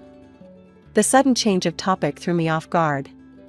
What, Jack, we've spent it all. The accounts are empty. His face twisted into an ugly mask of disgust. Empty? You've got to be kidding me. He paced the room, muttering to himself. Then he turned back to me, his eyes cold. Well, I guess that's it then. I'm done here. Done with you. Before I could respond, the front door opened. Tommy walked in, his eyes widening as he took in the scene. Jack's demeanor changed instantly. He plastered on a fake smile and approached our son. Tommy, my boy. Just the person I wanted to see. I need you to sign something for me. He produced a document from his pocket, thrusting it at Tommy. It's just a formality. You're renouncing any claim to Uncle Robert's estate. Since there's no will, it all comes to me anyway. Tommy glanced at me, confusion clear on his face. But after my nod, he took the paper and signed it without hesitation. Jack's grin was triumphant as he snatched back the document. Then, as if a switch had been flipped, he turned back to me, all pretense gone. I want a divorce, he announced, his voice cold and flat. I never loved you, Rita. I just tolerated you for your parents' money. But now I'm rich. I don't need you anymore. The words hit me like physical blows. Even though I'd suspected, hearing it laid out so brutally. I'm moving to Uncle Robert's house, Jack continued, already pulling out a suitcase. Don't try to contact me. It's over. And just like that, he was gone. 30 years of marriage, packed away in a suitcase, and walked out the door. I stood there, frozen, trying to process what had just happened. It felt surreal, like a bad dream I couldn't wake up from. Mom? Tommy's voice was soft, concerned. Mom, are you okay? I turned to my son, my rock, and felt the dam break. Tears streamed down my face as Tommy wrapped his arms around me. It's okay, Mom, he murmured, holding me tight. We'll get through this. You're strong. You'll be okay. As I clung to my son, sobbing into his shoulder, a small part of me marveled at the man he'd become. Kind, compassionate, everything his father wasn't. And I realized something. You're the best thing he ever did, I whispered to Tommy. The only good thing to come out of this marriage. Tommy squeezed me tighter, and in that moment, I knew that no matter what happened next, I wasn't alone. I had my son, and together, we'd face whatever came our way. The weeks following Jack's departure were a blur of pain and disbelief. I tried to keep my head high, to focus on moving forward, but it wasn't easy. Especially when Jack seemed determined to flaunt his new life in my face. It started with the Facebook posts. Pictures of Uncle Robert's mansion, now Jack's new home, flooded his timeline. I tried to ignore it, to focus on healing, but then the photos changed. A young woman started appearing in them. Blonde, beautiful, barely older than our son. In one photo, Jack had his arm around her, both of them grinning at the camera. The caption made my stomach churn. "Meet my fiancé, Candy. Upgrade complete." The call started almost immediately. Friends, acquaintances, even Tommy's old school teachers. All of them asking questions I didn't want to, answer. "Rita, dear, is everything okay? We saw Jack's posts, what's going on? Are you and Jack really?" I couldn't take it anymore. The humiliation, the constant reminders of Jack's betrayal, it was too much. So I did something I never thought I'd do. I called Jack and asked to meet, after consulting with a lawyer. The day of the meeting arrived. I waited at our old favorite cafe, divorce papers in hand. Jack swaggered in, Candy on his arm. She couldn't have been more than 25, her face caked with makeup, giggling at something Jack whispered in her ear. Well, Jack sneered, pulling out a chair for Candy. "If it isn't the old ball and chain. Candy, honey, meet Rita, the starter wife." Candy gave me a pitying look that made my blood boil. But I kept my cool. "I have the divorce papers here," I said, sliding them across the table. "I'm not asking for much, just the house. You can keep everything else." To my surprise, he picked up the pen without argument. "Fine. Have your little house. I've got bigger and better things now." He scrawled his signature across the documents. He turned to Candy, his voice sickeningly sweet. "Now I can finally be with someone I truly love. Someone worthy of me." I gathered the papers, my hands shaking slightly. As I walked out of the cafe, I heard Jack's mocking laughter behind me. But I didn't look back. I had what I came for. The next day, I filed for divorce. As I handed over the papers to the court clerk, I felt a weight lift off my shoulders. For the first time in months, I felt like I could breathe again. Life has a funny way of serving up justice when you least expect it. For me, it came in the form of a headline splashed across the local newspaper. "Local business tycoon's empire crumbles, nephew left with massive debt." It turned out that Uncle Robert had taken out an enormous loan just before his death, hoping to expand the business. He'd mentioned something about a new project during our hospital visit, but Tommy and I hadn't understood the implications at the time. Now it all made sense. I watched from afar as Jack's new life crumbled around him. He sold the factory, the mansion, the cars, everything. And still, he was left owing nearly $1 million. The cherry on top? His young bride, Candy, packed her bags and left the moment she realized Jack wasn't the wealthy catch she'd thought he was. I'd be lying if I said I didn't feel a twinge of satisfaction. Karma, it seemed, had finally caught up with Jack. Then, one rainy evening, there was a knock at my door. I opened it to find Jack standing there, looking nothing like the smug, wealthy man who'd walked out on me months ago. He was disheveled, his eyes red-rimmed and desperate. "Rita," he said, his voice cracking. "I've been such a fool. I see that now. Please, can we talk?" Against my better judgment, I let him in. For the next hour, I listened as Jack poured out his heart. He told me how he'd lost everything, how he'd realized what truly mattered in life. "I was wrong, Rita," he said, his eyes pleading. "So wrong. But I see now that you were the only one who ever truly cared for me. The only one I've ever really loved." Then, to my utter disbelief, Jack got down on one knee, producing a small velvet box. "Rita, please. Give me another chance. Marry me again. Together, we can overcome anything." For a moment, I was speechless. Then, I did something that surprised even me. I laughed. It started as a small chuckle and grew into full-blown, tears streaming down my face laughter. Jack's face fell. "What's so funny?" When I finally caught my breath, I looked him straight in the eye. "Oh, Jack. Did you really think it would be that easy? That you could treat me like garbage, throw me away, and then come crawling back when things got tough?" His expression darkened. "Now listen here," he snarled, jumping to his feet. This is my house too. I have rights. I calmly walked to the drawer where I kept our divorce papers, pulling them out and showing him his own signature. No, Jack, you don't. You signed away any claim to this house. It's mine. Now get out, or I'll call the cops. For a moment, I thought he might try to argue further. But something in my expression must have told him I meant business. Without another word, he turned and stormed out, slamming the door behind him. As soon as he was gone, I called Tommy and told him everything. My wonderful son was supportive as always. You did the right thing, Mom, he said. I'm proud of you. Those words meant more to me than he could ever know. In the weeks that followed, I made some big decisions. The house, with all its memories both good and bad, felt too big for just me. So I sold it, using the money to buy a cozy apartment in a vibrant neighborhood I'd always loved. At 60, I'm finding that life is just beginning. I've started traveling, seeing all the places Jack always promised we'd visit, but never did.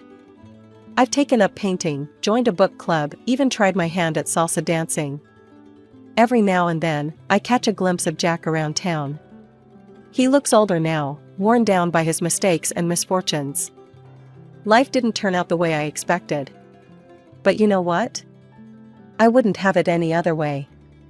Because now, for the first time in a long time, I'm truly, completely, happily me.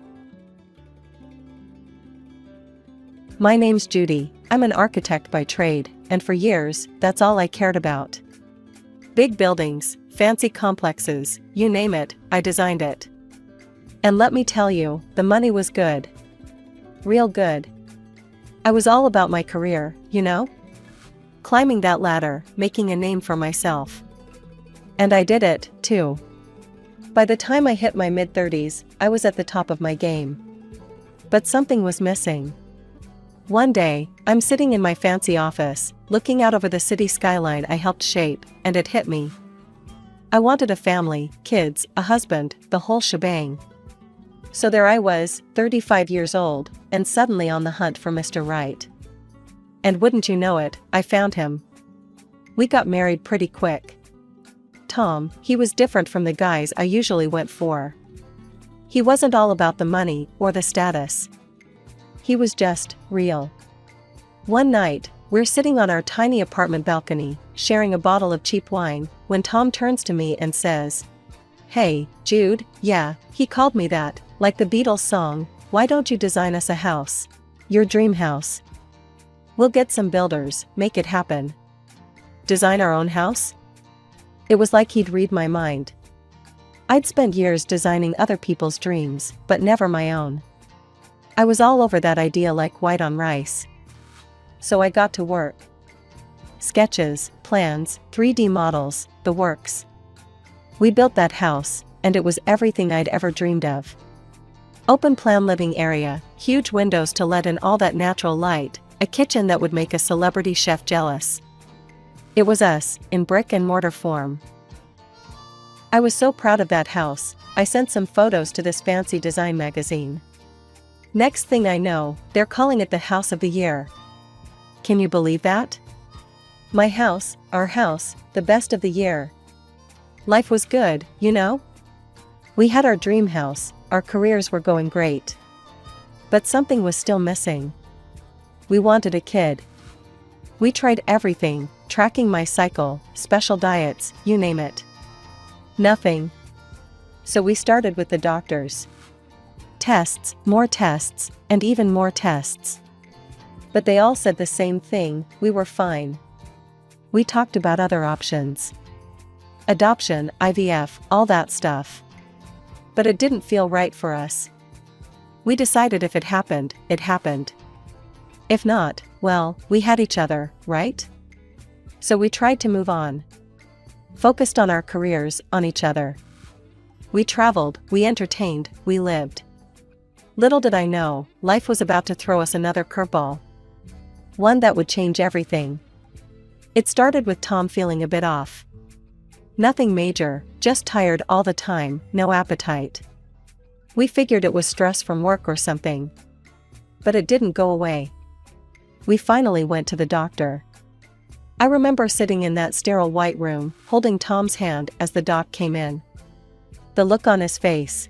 I knew it wasn't good news. Stomach cancer. Advanced. Those words hit like a freight train. From that moment on, our lives became a whirlwind of hospitals, doctors, and treatments. I threw myself into it, researching every possible cure, every experimental treatment. We traveled to the best clinics, spent a fortune on medicines. But cancer, it's a sneaky bastard. No matter what we tried, Tom just kept getting worse. I watched the man I loved, this strong, vibrant guy, waste away before my eyes. It was like living in a nightmare I couldn't wake up from. The end came faster than we expected. One minute he was there, squeezing my hand, telling me it would be okay. The next, he was gone. I was lost. Completely and utterly lost. The house that we'd built together, our dream home, it felt empty now. I tried to keep it together, I really did. But I was falling apart. I couldn't sleep, couldn't eat. Work became impossible. I'd stare at blueprints for hours and not see a thing. My colleagues were worried, I could tell. But what could they do? What could anyone do? About a month after the funeral, I started feeling sick. Really sick. Couldn't keep anything down, not even water. At first, I thought it was just stress, you know? Grief does weird things to your body. But then this crazy thought hit me. What if I had cancer too? I know it sounds nuts. I mean, logically, I knew stomach cancer wasn't contagious. But grief isn't logical, is it? I panicked. Drove myself to the ER in the middle of the night, convinced I was dying. The doctors there, bless them, they were patient with me.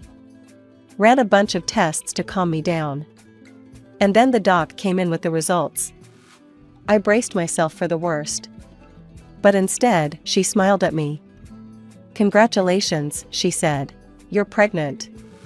Pregnant. After all those years of trying, after losing Tom, after everything. I was pregnant. I didn't know whether to laugh or cry. So I did both. Right there in the ER, surrounded by beeping machines and worried nurses, I laughed and cried like a crazy person. As I drove home that night, my hand on my still flat stomach, I made a promise. To myself, to Tom, to this little life growing inside me. I was going to be the best damn mom I could be. The pregnancy hit me like a ton of bricks. I mean, I'd heard stories about morning sickness and all that, but this? This was something else entirely. I could barely drag myself out of bed most days, let alone work on complex architectural projects. My boss, Jake, he tried to be understanding at first. "Take it easy, Judy," he'd say. "We've got you covered." But as the weeks dragged on and I kept missing deadlines, I could see the frustration in his eyes. One day, he called me into his office. I knew what was coming.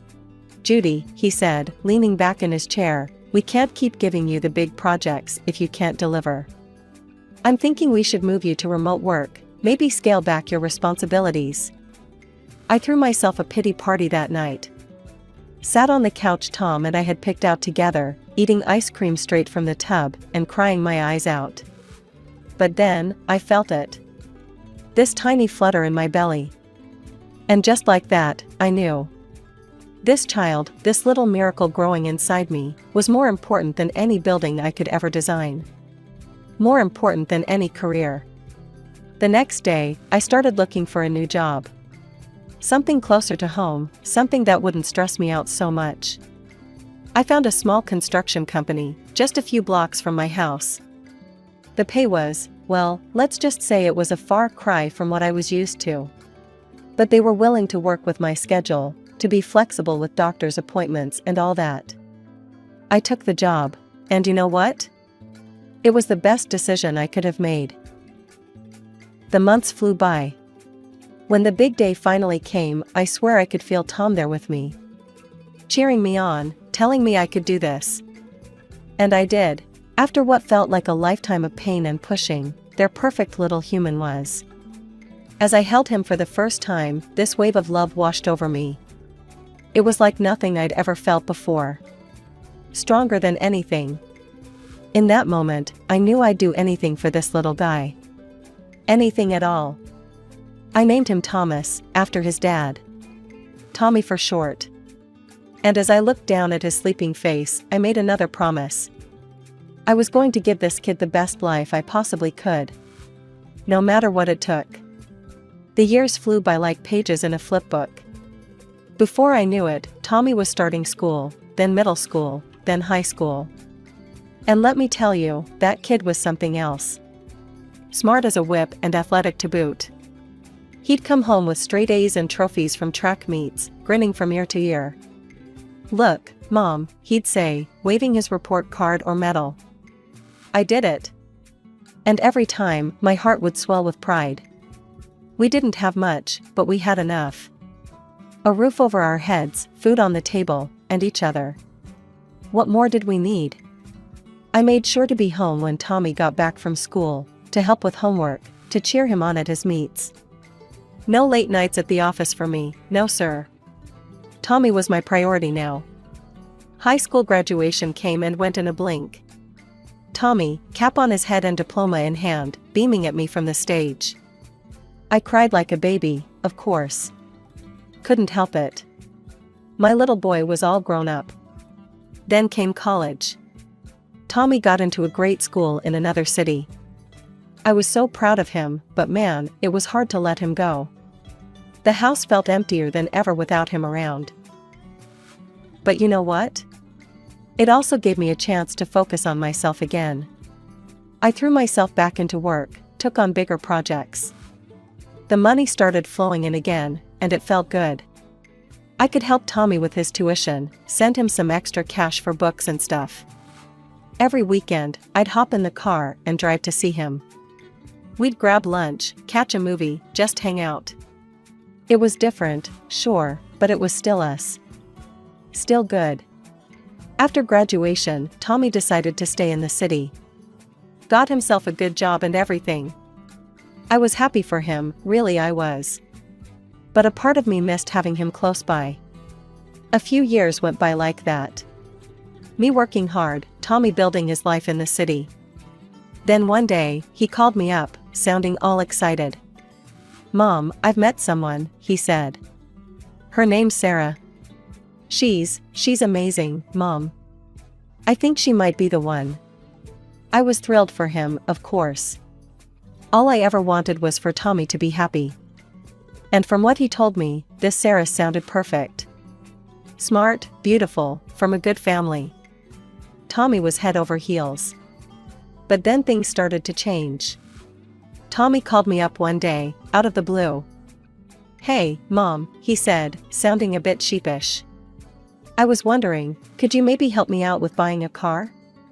And, maybe send a bit more money each month? I want to take Sarah out, buy her nice things, you know?" I felt my heart sink a little. This wasn't like Tommy at all. He'd always been so responsible with money. "Honey," I said, trying to keep my voice gentle, "you know I'd do anything for you. But a car? And extra money for gifts? That's a lot to ask. You've got a good job. Why can't you save up for these things yourself?" There was a long pause on the other end of the line. When Tommy spoke again, his voice was cold. "I thought you'd understand," he said. "I thought you'd want me to be happy. But I guess I was wrong." The line went dead before I could respond. I stood there, phone in hand, feeling like I'd just been slapped. After that, things were different.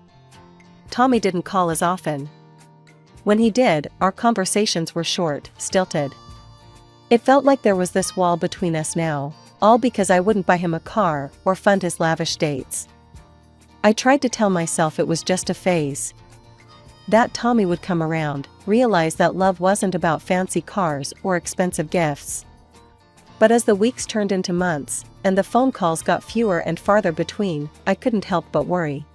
A year passed in a blink.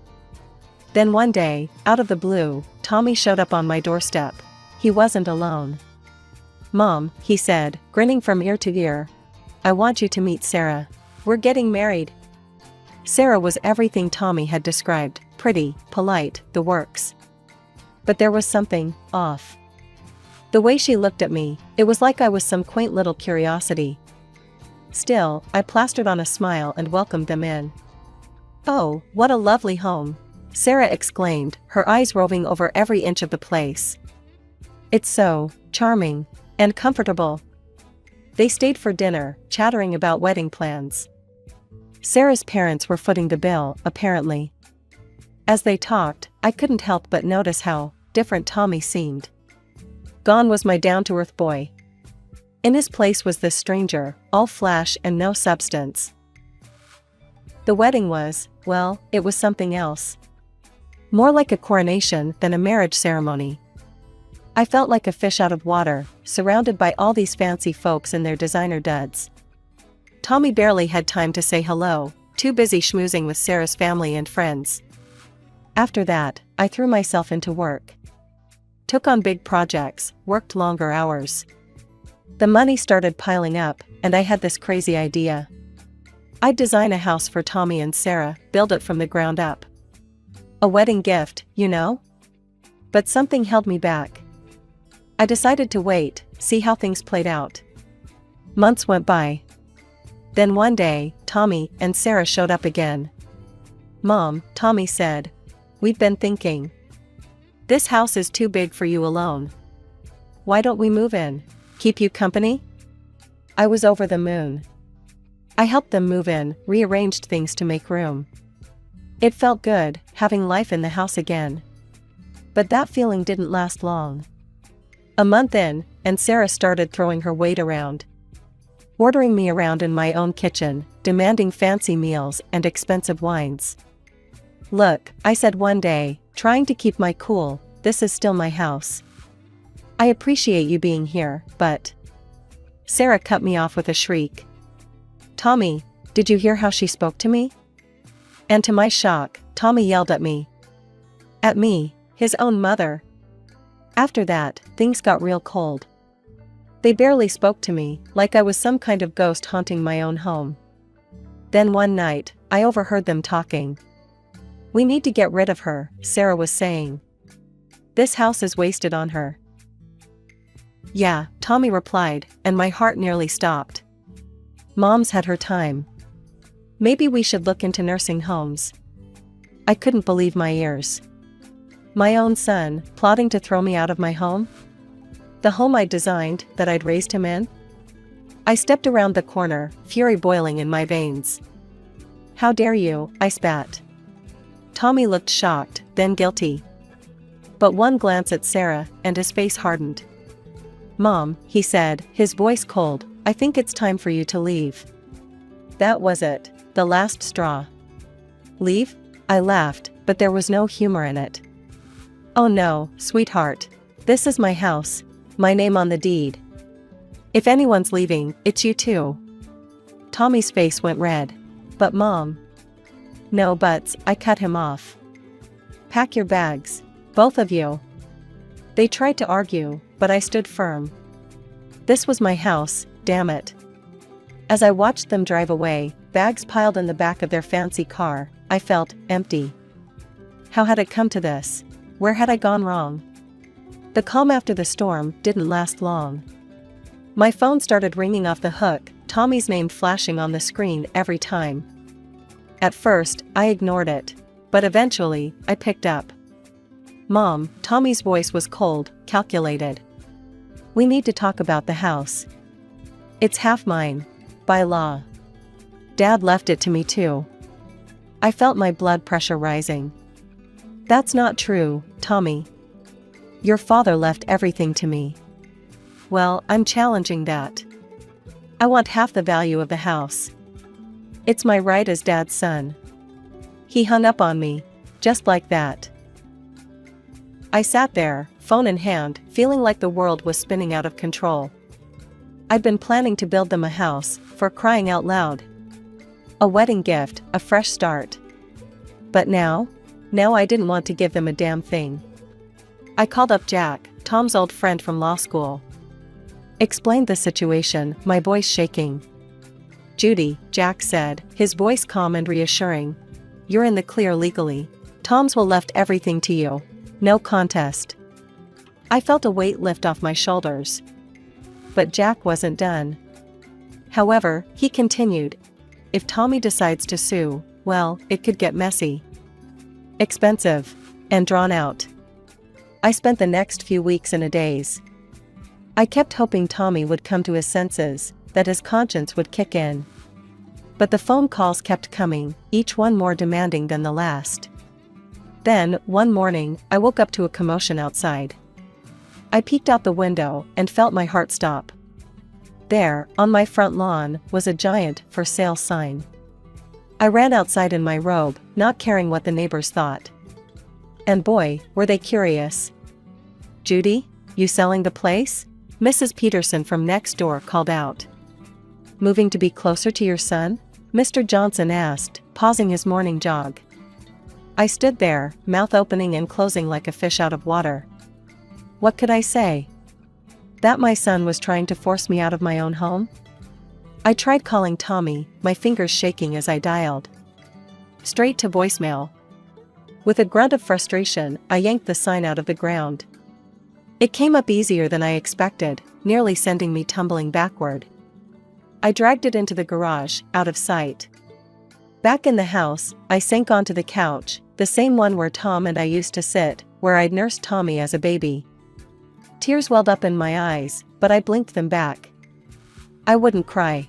I was Judy Goddamn Miller. I'd designed skyscrapers, for Pete's sake. I'd raised a child on my own. I'd faced worse than this. I was trying to relax that evening, curled up on the couch with a book I couldn't focus on, when I heard the front door open. My heart leapt. Was it Tommy, coming to his senses? But the voices I heard weren't just Tommy's. There were strangers in my house. I got up, my legs shaky, and made my way to the foyer. And there they were, Tommy, Sarah, and a couple I'd never seen before, all standing in my entryway like they owned the place. And this is the living room, Tommy was saying, gesturing grandly. Original hardwood floors, floor-to-ceiling windows. The couple was nodding, looking impressed. It's stunning, the woman said. We'll take it. When can we move in? I couldn't believe what I was hearing. Excuse me, I said, my voice quavering. This house is not for sale. I'm going to have to ask you all to leave. Tommy's face twisted into something ugly. He turned to the couple and said, loudly, don't mind her. She's not well. Dementia, you know. Sad, really. I felt like I'd been slapped. Tommy, I gasped. How dare you? But he talked over me, continuing his tour like I wasn't even there.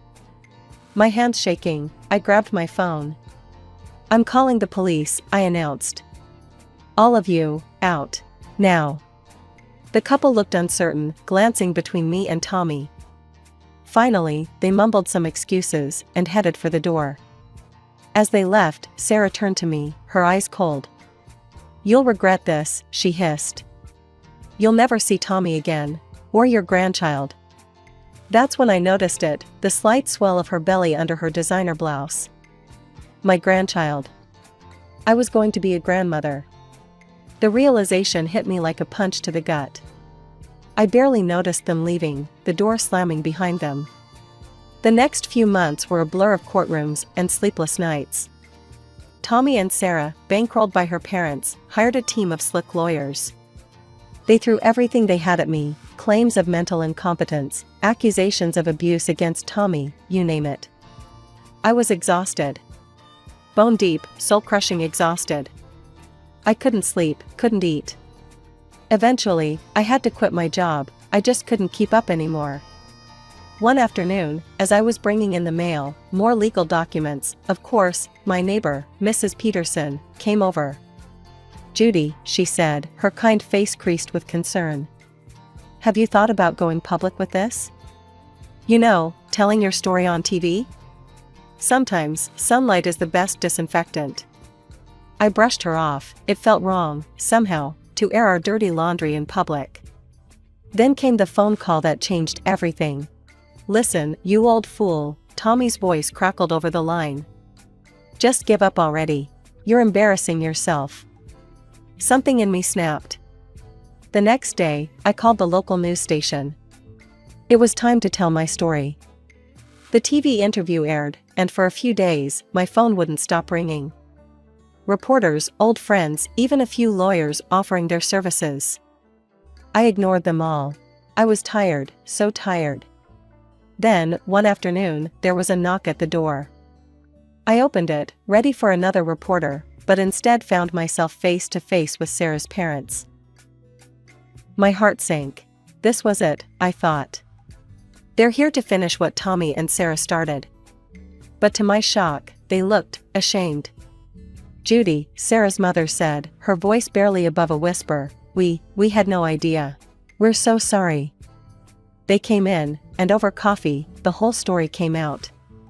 They'd seen the TV interview, learned for the first time what their daughter and Tommy had been up to. The lawsuit, the attempts to sell my house, all of it. "We spoiled Sarah," her father admitted, shaking his head. "And now, well, she's always asking for money." They told me how they'd bought Tommy and Sarah an apartment. But Sarah had demanded a house instead.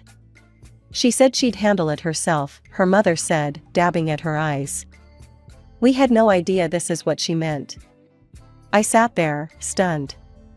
I was going to build them a house," I said, my voice cracking. "As a wedding gift. But after all this, I just can't."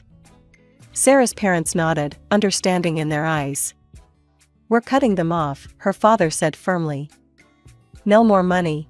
Not for lawyers, not for anything." True to their word, they did just that. Without the financial backing, Tommy and Sarah's case fell apart. The lawsuit was dismissed, and just like that, it was over. Months passed. I heard through the grapevine that Sarah had given birth to a little girl. The thought made my heart ache. More time went by. I threw myself back into work, trying to rebuild the life that had been put on hold. Then one day, out of the blue, there was a tap on the door. It was Tommy. The moment I opened, he burst into tears. "I'm so sorry," he sobbed. "I was selfish and stupid, and God, Mom, I had no idea how hard it was to be a parent. What you went through, raising me alone."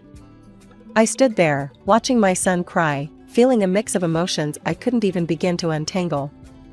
"I'm not ready to forgive you," I said finally. "What you did, it's going to take time to get past that. But I'd like to meet my granddaughter." We worked out an arrangement. I'd babysit sometimes, buy clothes and toys for the baby.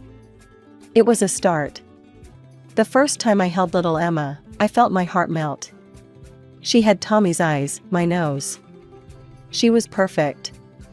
Over time, things, well, they didn't go back to normal. I don't think they ever could. But they got better. Sarah became less demanding, even thanked me once for my help. Tommy, he was trying. Really trying. Do I forgive him? I don't know. Some days, when I'm playing with Emma, seeing Tommy smile in hers, I think maybe I can. Other days, when the memory of what he did hits me, it feels impossible. But you know what? I'm not focusing on that right now. I'm just living, day by day. Enjoying my work, my home, my granddaughter.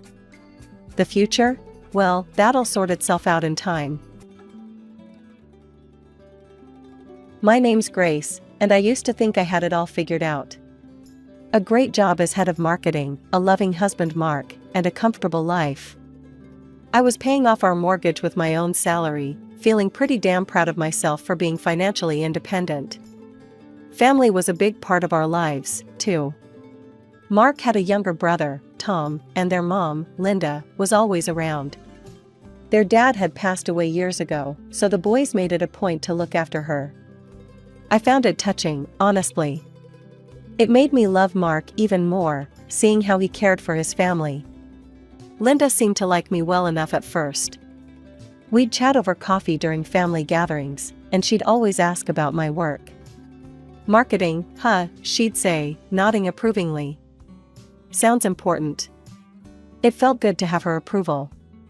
I wanted to fit in with Mark's family, to be part of their tight-knit group.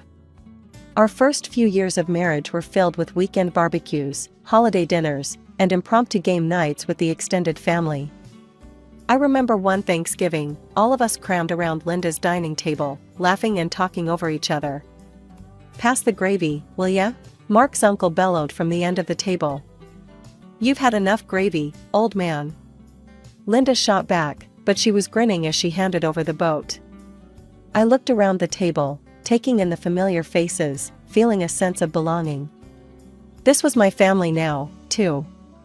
The first cracks started to show during a New Year's Eve party at Linda's house. I was in the kitchen, refilling my glass of wine, when I overheard Linda talking to Mark and Tom in the living room. "Did you see what Carol's wearing?" Linda snickered. "That dress must have cost all of $5. I froze, my hand on the bottle. Carol was Mark's cousin, a single mom struggling to make ends meet. "I'm just saying," Linda continued, her voice dripping with disdain. "Some people should know their limits. Don't try to play with the big boys if you can't keep up." I felt my cheeks burn with second-hand embarrassment. This wasn't the warm, welcoming family I thought I knew. I peeked around the corner, watching as Linda leaned in conspiratorially to her sons, all three of them giggling like schoolchildren. As time went on, I couldn't ignore the growing unease I felt around Linda. What I'd initially brushed off as harmless teasing started to look a lot more like meanness. And it wasn't just Carol who was in her crosshairs. At every family gathering, Linda would huddle with Mark and Tom, their heads close together as they whispered and snickered. Their eyes would dart around the room, landing on various relatives and friends, before they'd burst into muffled laughter. One Easter Sunday, I couldn't take it anymore. Linda was holding court in the living room, Mark and Tom flanking her like loyal subjects. "Did you see Janet's new car?" Linda was saying, her voice low, but not low enough. "Probably got it from the buy here pay here lot. I bet she'll be paying it off until she's 80. Before I knew what I was doing, I was on my feet, marching over to Linda's little group. "Hey," I said, my voice sharper than I'd intended. "Don't you think that's a bit much? Janet can probably hear you." The room went silent. Linda's eyes narrowed as she looked up at me. Well, she said, her voice dripping with sarcasm. "Looks like we've offended your delicate sensibilities, Grace." Mark and Tom exchanged uncomfortable glances. "I just think it's rude," I pressed on, my heart pounding. "Why do you always have to put people down?" Linda's fake smile disappeared. "If you don't like it, you don't have to listen. Why don't you go sit somewhere else?" I felt like I'd been slapped. I looked at Mark, expecting him to back me up, but he just stared at the floor. "Fine," I said, my voice tight. "I will." From that day on, family gatherings became a special kind of hell. I'd sit alone, nursing a drink, while Mark stuck to his mother's side like glue. He'd throw me apologetic glances now and then, but he never came to sit with me. "Why don't you ever stand up to her?" I asked him one night after a particularly awful dinner. Mark sighed, running a hand through his hair.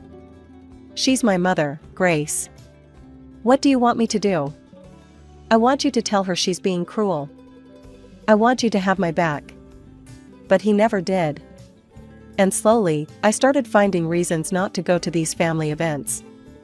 Work emergencies, migraines, anything to avoid the cold stares and whispered insults. Then, just when I thought things couldn't get more complicated, life threw me another curveball. I was pregnant. I stared at the little plastic stick in my bathroom, my heart racing. 2 pink lines. Clear as day. "Mark," I called out, my voice shaky. "Can you come here?" He appeared in the doorway, his face concerned. "What's wrong?" Wordlessly, I held out the test. His eyes widened as he took it from me.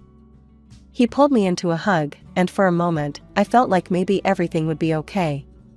Maybe this baby would bring us closer together, heal the rifts that had been growing between us. But life had other plans. The pregnancy was rough from the start. Constant nausea, dizziness, and a perpetual threat of miscarriage kept me on edge.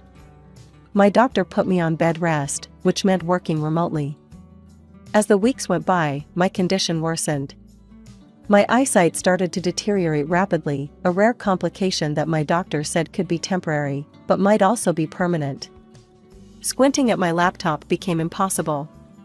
With a heavy heart, I had to quit my job.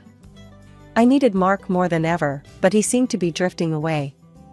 He'd come home late from work, citing extra projects or drinks with colleagues. More often than not, I'd fall asleep alone, the echo of the front door closing jolting me awake in the middle of the night. The day of my C-section arrived faster than I expected. My eyesight had worsened to the point where the doctors insisted on the procedure. Natural birth was just too risky. As I lay on the cold operating table, my heart raced with a mix of excitement and fear. "Where's Mark?" I asked the nurse, my voice trembling. She gave me a sympathetic smile. "Your husband's in the waiting room, dear. He said he'd rather stay there." The surgery went smoothly, and soon I heard the most beautiful sound, my son's first cry. As they placed him on my chest, I felt a rush of love so intense it took my breath away. Later, in the recovery room, Mark finally showed up. His face was a mask of discomfort and annoyance. "Look, Grace, I gotta say something. This whole thing? It's not right." I blinked, confused. "What do you mean?" He ran a hand through his hair, frustration evident in every movement. "Normal women give birth on their own, without all this surgery crap. And men? We're not supposed to be here for this. We should be meeting our wives and kids at home, like in the old days." His words hit me like a punch to the gut. "Mark, I couldn't risk."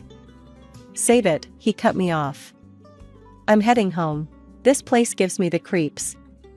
The next few weeks were a blur of sleepless nights and endless feedings. Mark was rarely home, and when he was, he contributed nothing to our son's care. Instead, he'd complain constantly. "Can't you shut him up?" he'd growl as our baby cried in the middle of the night. "I'm trying," I'd say, exhaustion weighing heavily on me. "He's teething, Mark. It hurts him." But Mark had no patience for it. "All you do is focus on the kid. What about me, huh? What about our sex life?" I'd stare at him in disbelief. Here I was, running on 2 hours of sleep, still recovering from major surgery, and he was worried about sex. As the weeks turned into months, Mark's dissatisfaction grew. One evening, as I was trying to soothe our fussy 6-month-old, he dropped a bombshell. "You need to go back to work," he said flatly. I turned to him, shock written all over my face. "What? But the baby?" "We'll hire a nanny," he interrupted. "We can't keep living like this, Grace. We need the money." I wanted to argue, to tell him that our son needed me, that I wasn't ready. But the determined look in his eyes told me it was pointless. So, with a heavy heart, I started job hunting. Finding work with my compromised vision wasn't easy. I eventually landed a position at a smaller company, but the pay was less than what I'd earned before. When I told Mark, his reaction was predictably negative. "That's it?" he scoffed. "We're paying a nanny for this?" I felt tears pricking at my eyes. "I'm doing my best, Mark. It's not easy with my eyesight." "Excuses," he muttered, walking away. And so began my new reality, rushing to work each morning, guilt gnawing at me as I left my baby with the nanny, struggling through the day with my limited vision, then coming home to a resentful husband and a child who needed me. Time flew by in a haze of work, childcare, and mounting tension at home. Before I knew it, 2 years had passed since my son's birth. Despite the challenges, I loved him fiercely and found joy in his every milestone. Family gatherings remained a source of stress, particularly due to Linda's behavior. She'd sweep in, playing the doting grandmother for show, but her indifference was palpable. "Come to Grandma," she'd coo, arms outstretched to my son. But he'd cling to me, turning his face away from this unfamiliar woman. Linda's face would darken with anger. "What have you been telling him about me?" she'd hiss. "You're turning my own grandson against me." I'd try to explain, my voice tired. He just doesn't know you well, Linda. If you visited more often. Don't you dare blame this on me, she'd snap, stomping off to complain to Mark. Then, one ordinary Tuesday morning, my world tilted on its axis once again. I stared at the pregnancy test in my hand, my heart racing. Positive. I was pregnant. Again. Fear gripped me. My first pregnancy had been so difficult, my health so compromised. Could my body handle another? But as I calculated the weeks, I realized I was already well into the first trimester. The decision, it seemed, had been made for me. With shaking hands, I called Mark at work. "What is it?" he answered, his tone impatient. "Mark, I'm pregnant." There was a long pause. Then, "Look, Grace, I'm busy. We'll talk later. Just, don't quit your job, all right? We can't afford that." The line went dead. I sat there, phone in hand, feeling more alone than ever. Thankfully, this pregnancy proved easier than my first. My morning sickness was manageable, and my vision remained stable. I continued working, determined to provide for my growing family. But as my belly swelled, the distance between Mark and me seemed to grow exponentially. He spent more and more time at his mother's house, often not coming home until late at night. One evening, as I struggled to put our son to bed while balancing my swollen belly, Mark walked in. "Hey," I said, hopeful for some help. "Can you read him a story? I'm exhausted." Mark glanced at us, then at his watch. "Can't. I promised Mom I'd help her move some furniture." "Don't wait up." As the door closed behind him, I felt a tear slide down my cheek. I looked at my son, his big eyes staring up at me trustingly, and at my rounded belly, home to a child I already loved fiercely. As my 7th month of pregnancy rolled around, I found myself preparing for Thanksgiving. Guests started arriving in the afternoon. My parents came early, my mom immediately rolling up her sleeves to help in the kitchen.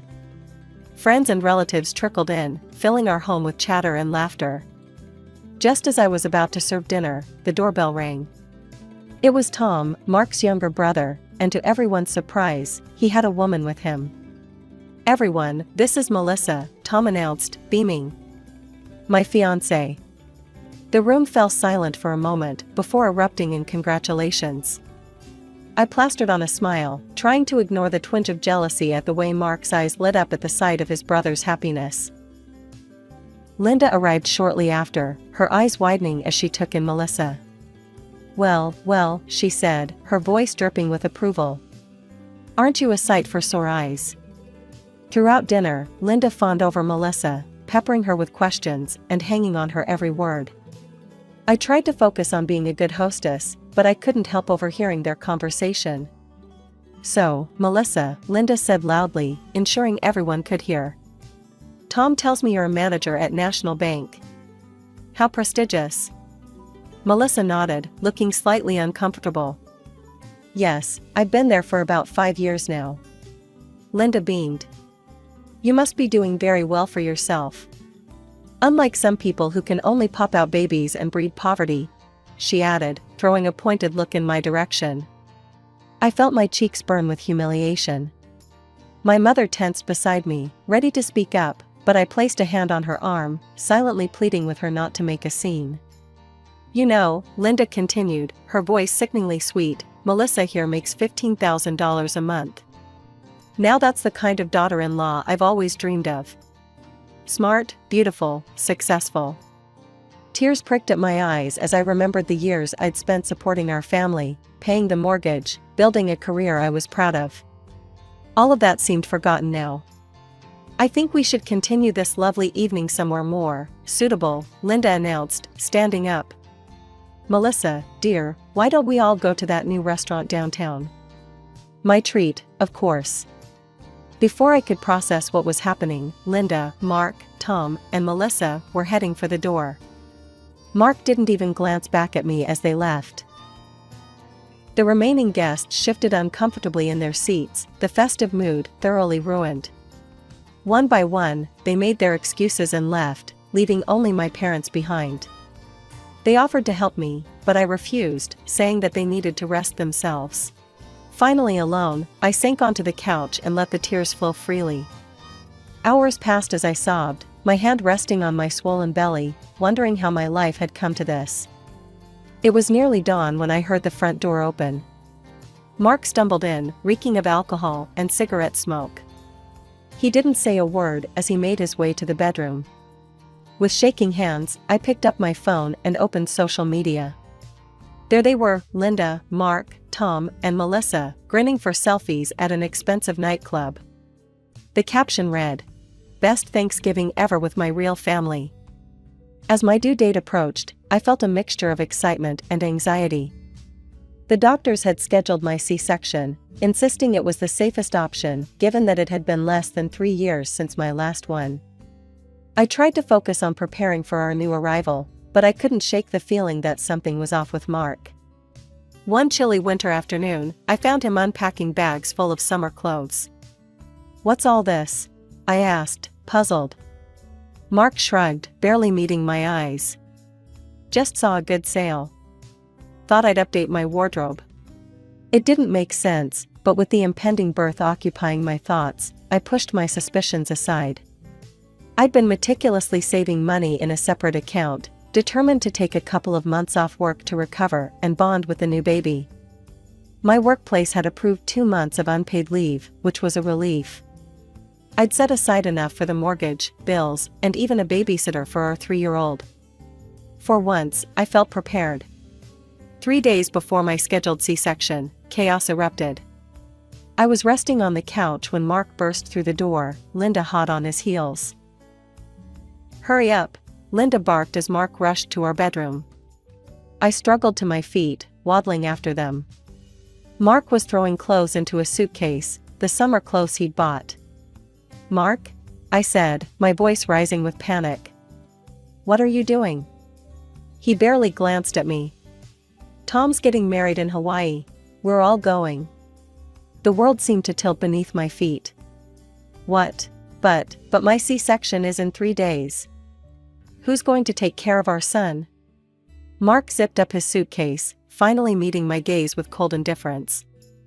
"You'll manage. You always do." Before I could respond, he brushed past me, Linda ushering him out. The door slammed, leaving me in stunned silence. Reality crashed over me like a tidal wave. I scrambled for my phone, hands shaking as I checked our joint account. Empty. All the money I'd saved, gone. With trembling fingers, I dialed Mark's number. He answered on the final ring. "What?" he snapped. "The money," I choked out. "All our savings. Where is it?" There was a pause, then a cold laugh.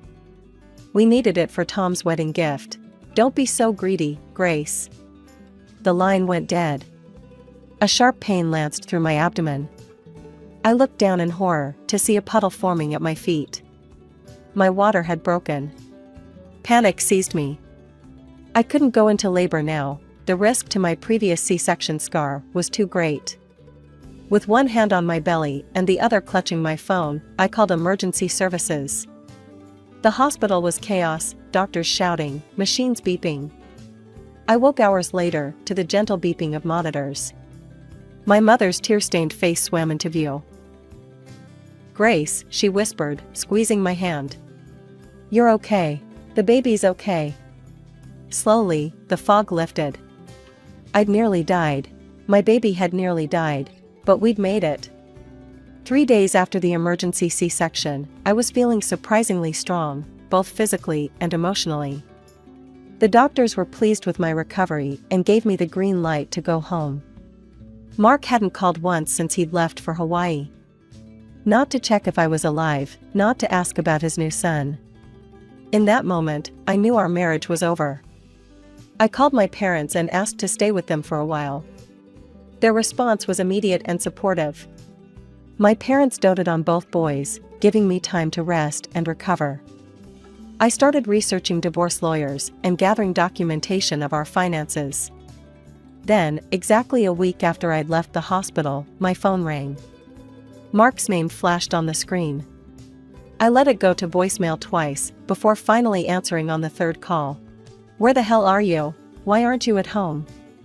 Mark's voice was a mixture of anger and confusion. I took a deep breath. "I'm at my parents', Mark. With both of our sons. I've filed for divorce." There was a moment of stunned silence, then a bark of laughter. "Divorce? Are you kidding me? After everything I've done for you?" "Everything you've done?" I felt a surge of anger. "You mean like abandoning me right before I gave birth? Or stealing all our savings?" "Oh, get over it," he scoffed. "I'll pay you back, no problem. In fact, I don't even want to see you again. You know why? Because I'm going to be rich." He launched into a tirade about how Tom's new wife had offered him a job as her deputy at the bank. How they were going to start their own financial company. How she was going to make them all wealthy beyond their wildest dreams. "You never believed in me, Grace," he spat. "You always shot down my ideas, always held me back. Well, guess what? I'm free now. And you? You're just a loser who can't see potential when it's right in front of her." The divorce proceedings moved quickly. To my surprise, Mark didn't contest anything. He returned the money he'd taken from our accounts and agreed to pay alimony. When it came to the house, I had years of mortgage statements proving I'd been the one making payments. The judge awarded it to me without hesitation. The day I returned to my house with the boys, Mark was there, packing up the last of his things. He sneered as I walked in, the baby in my arms and our toddler holding my hand. "Enjoy this dump while you can," he said, hefting a box. "I'll be in a mansion soon, swimming in cash. You'll see what you missed out on." As he walked out the door, I felt a weight lift off my shoulders. The house suddenly felt bigger, brighter. A year and a half had passed since the divorce. Life had settled into a new normal for me and my boys. I'd returned to work, finding a balance between my career and motherhood. It wasn't always easy, but we were happy, healthy, and thriving. One ordinary Tuesday, my phone buzzed with a news alert. As I read the headline, my jaw dropped. "Local banker exposed as fraud, leaves family in ruins." The article detailed a shocking scandal.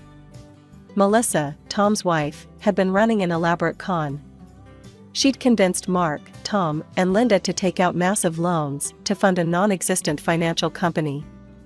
They'd even mortgaged Linda's house, pouring every penny they had into this imaginary venture.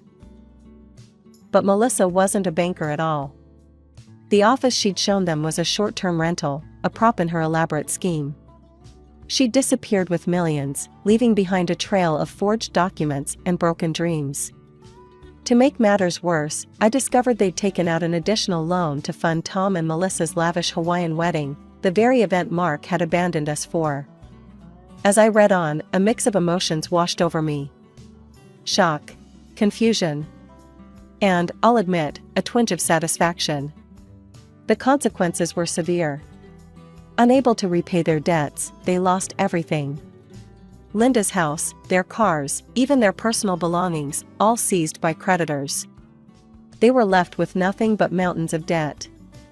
I heard through the grapevine that Linda had been forced to take a job as a cashier just to afford a tiny apartment and groceries. Mark and Tom were in similar straits, their dreams of wealth and success shattered. I was beyond grateful that I divorced Mark when I did. My children and I were safe, unaffected by the financial disaster that had befallen my ex-husband's family. Just when I thought I'd put it all behind me, my phone rang.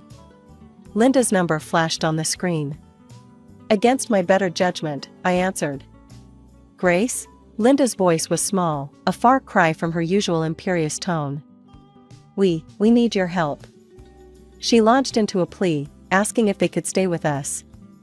"The children need their father and grandmother," she insisted. "You can't leave family in trouble."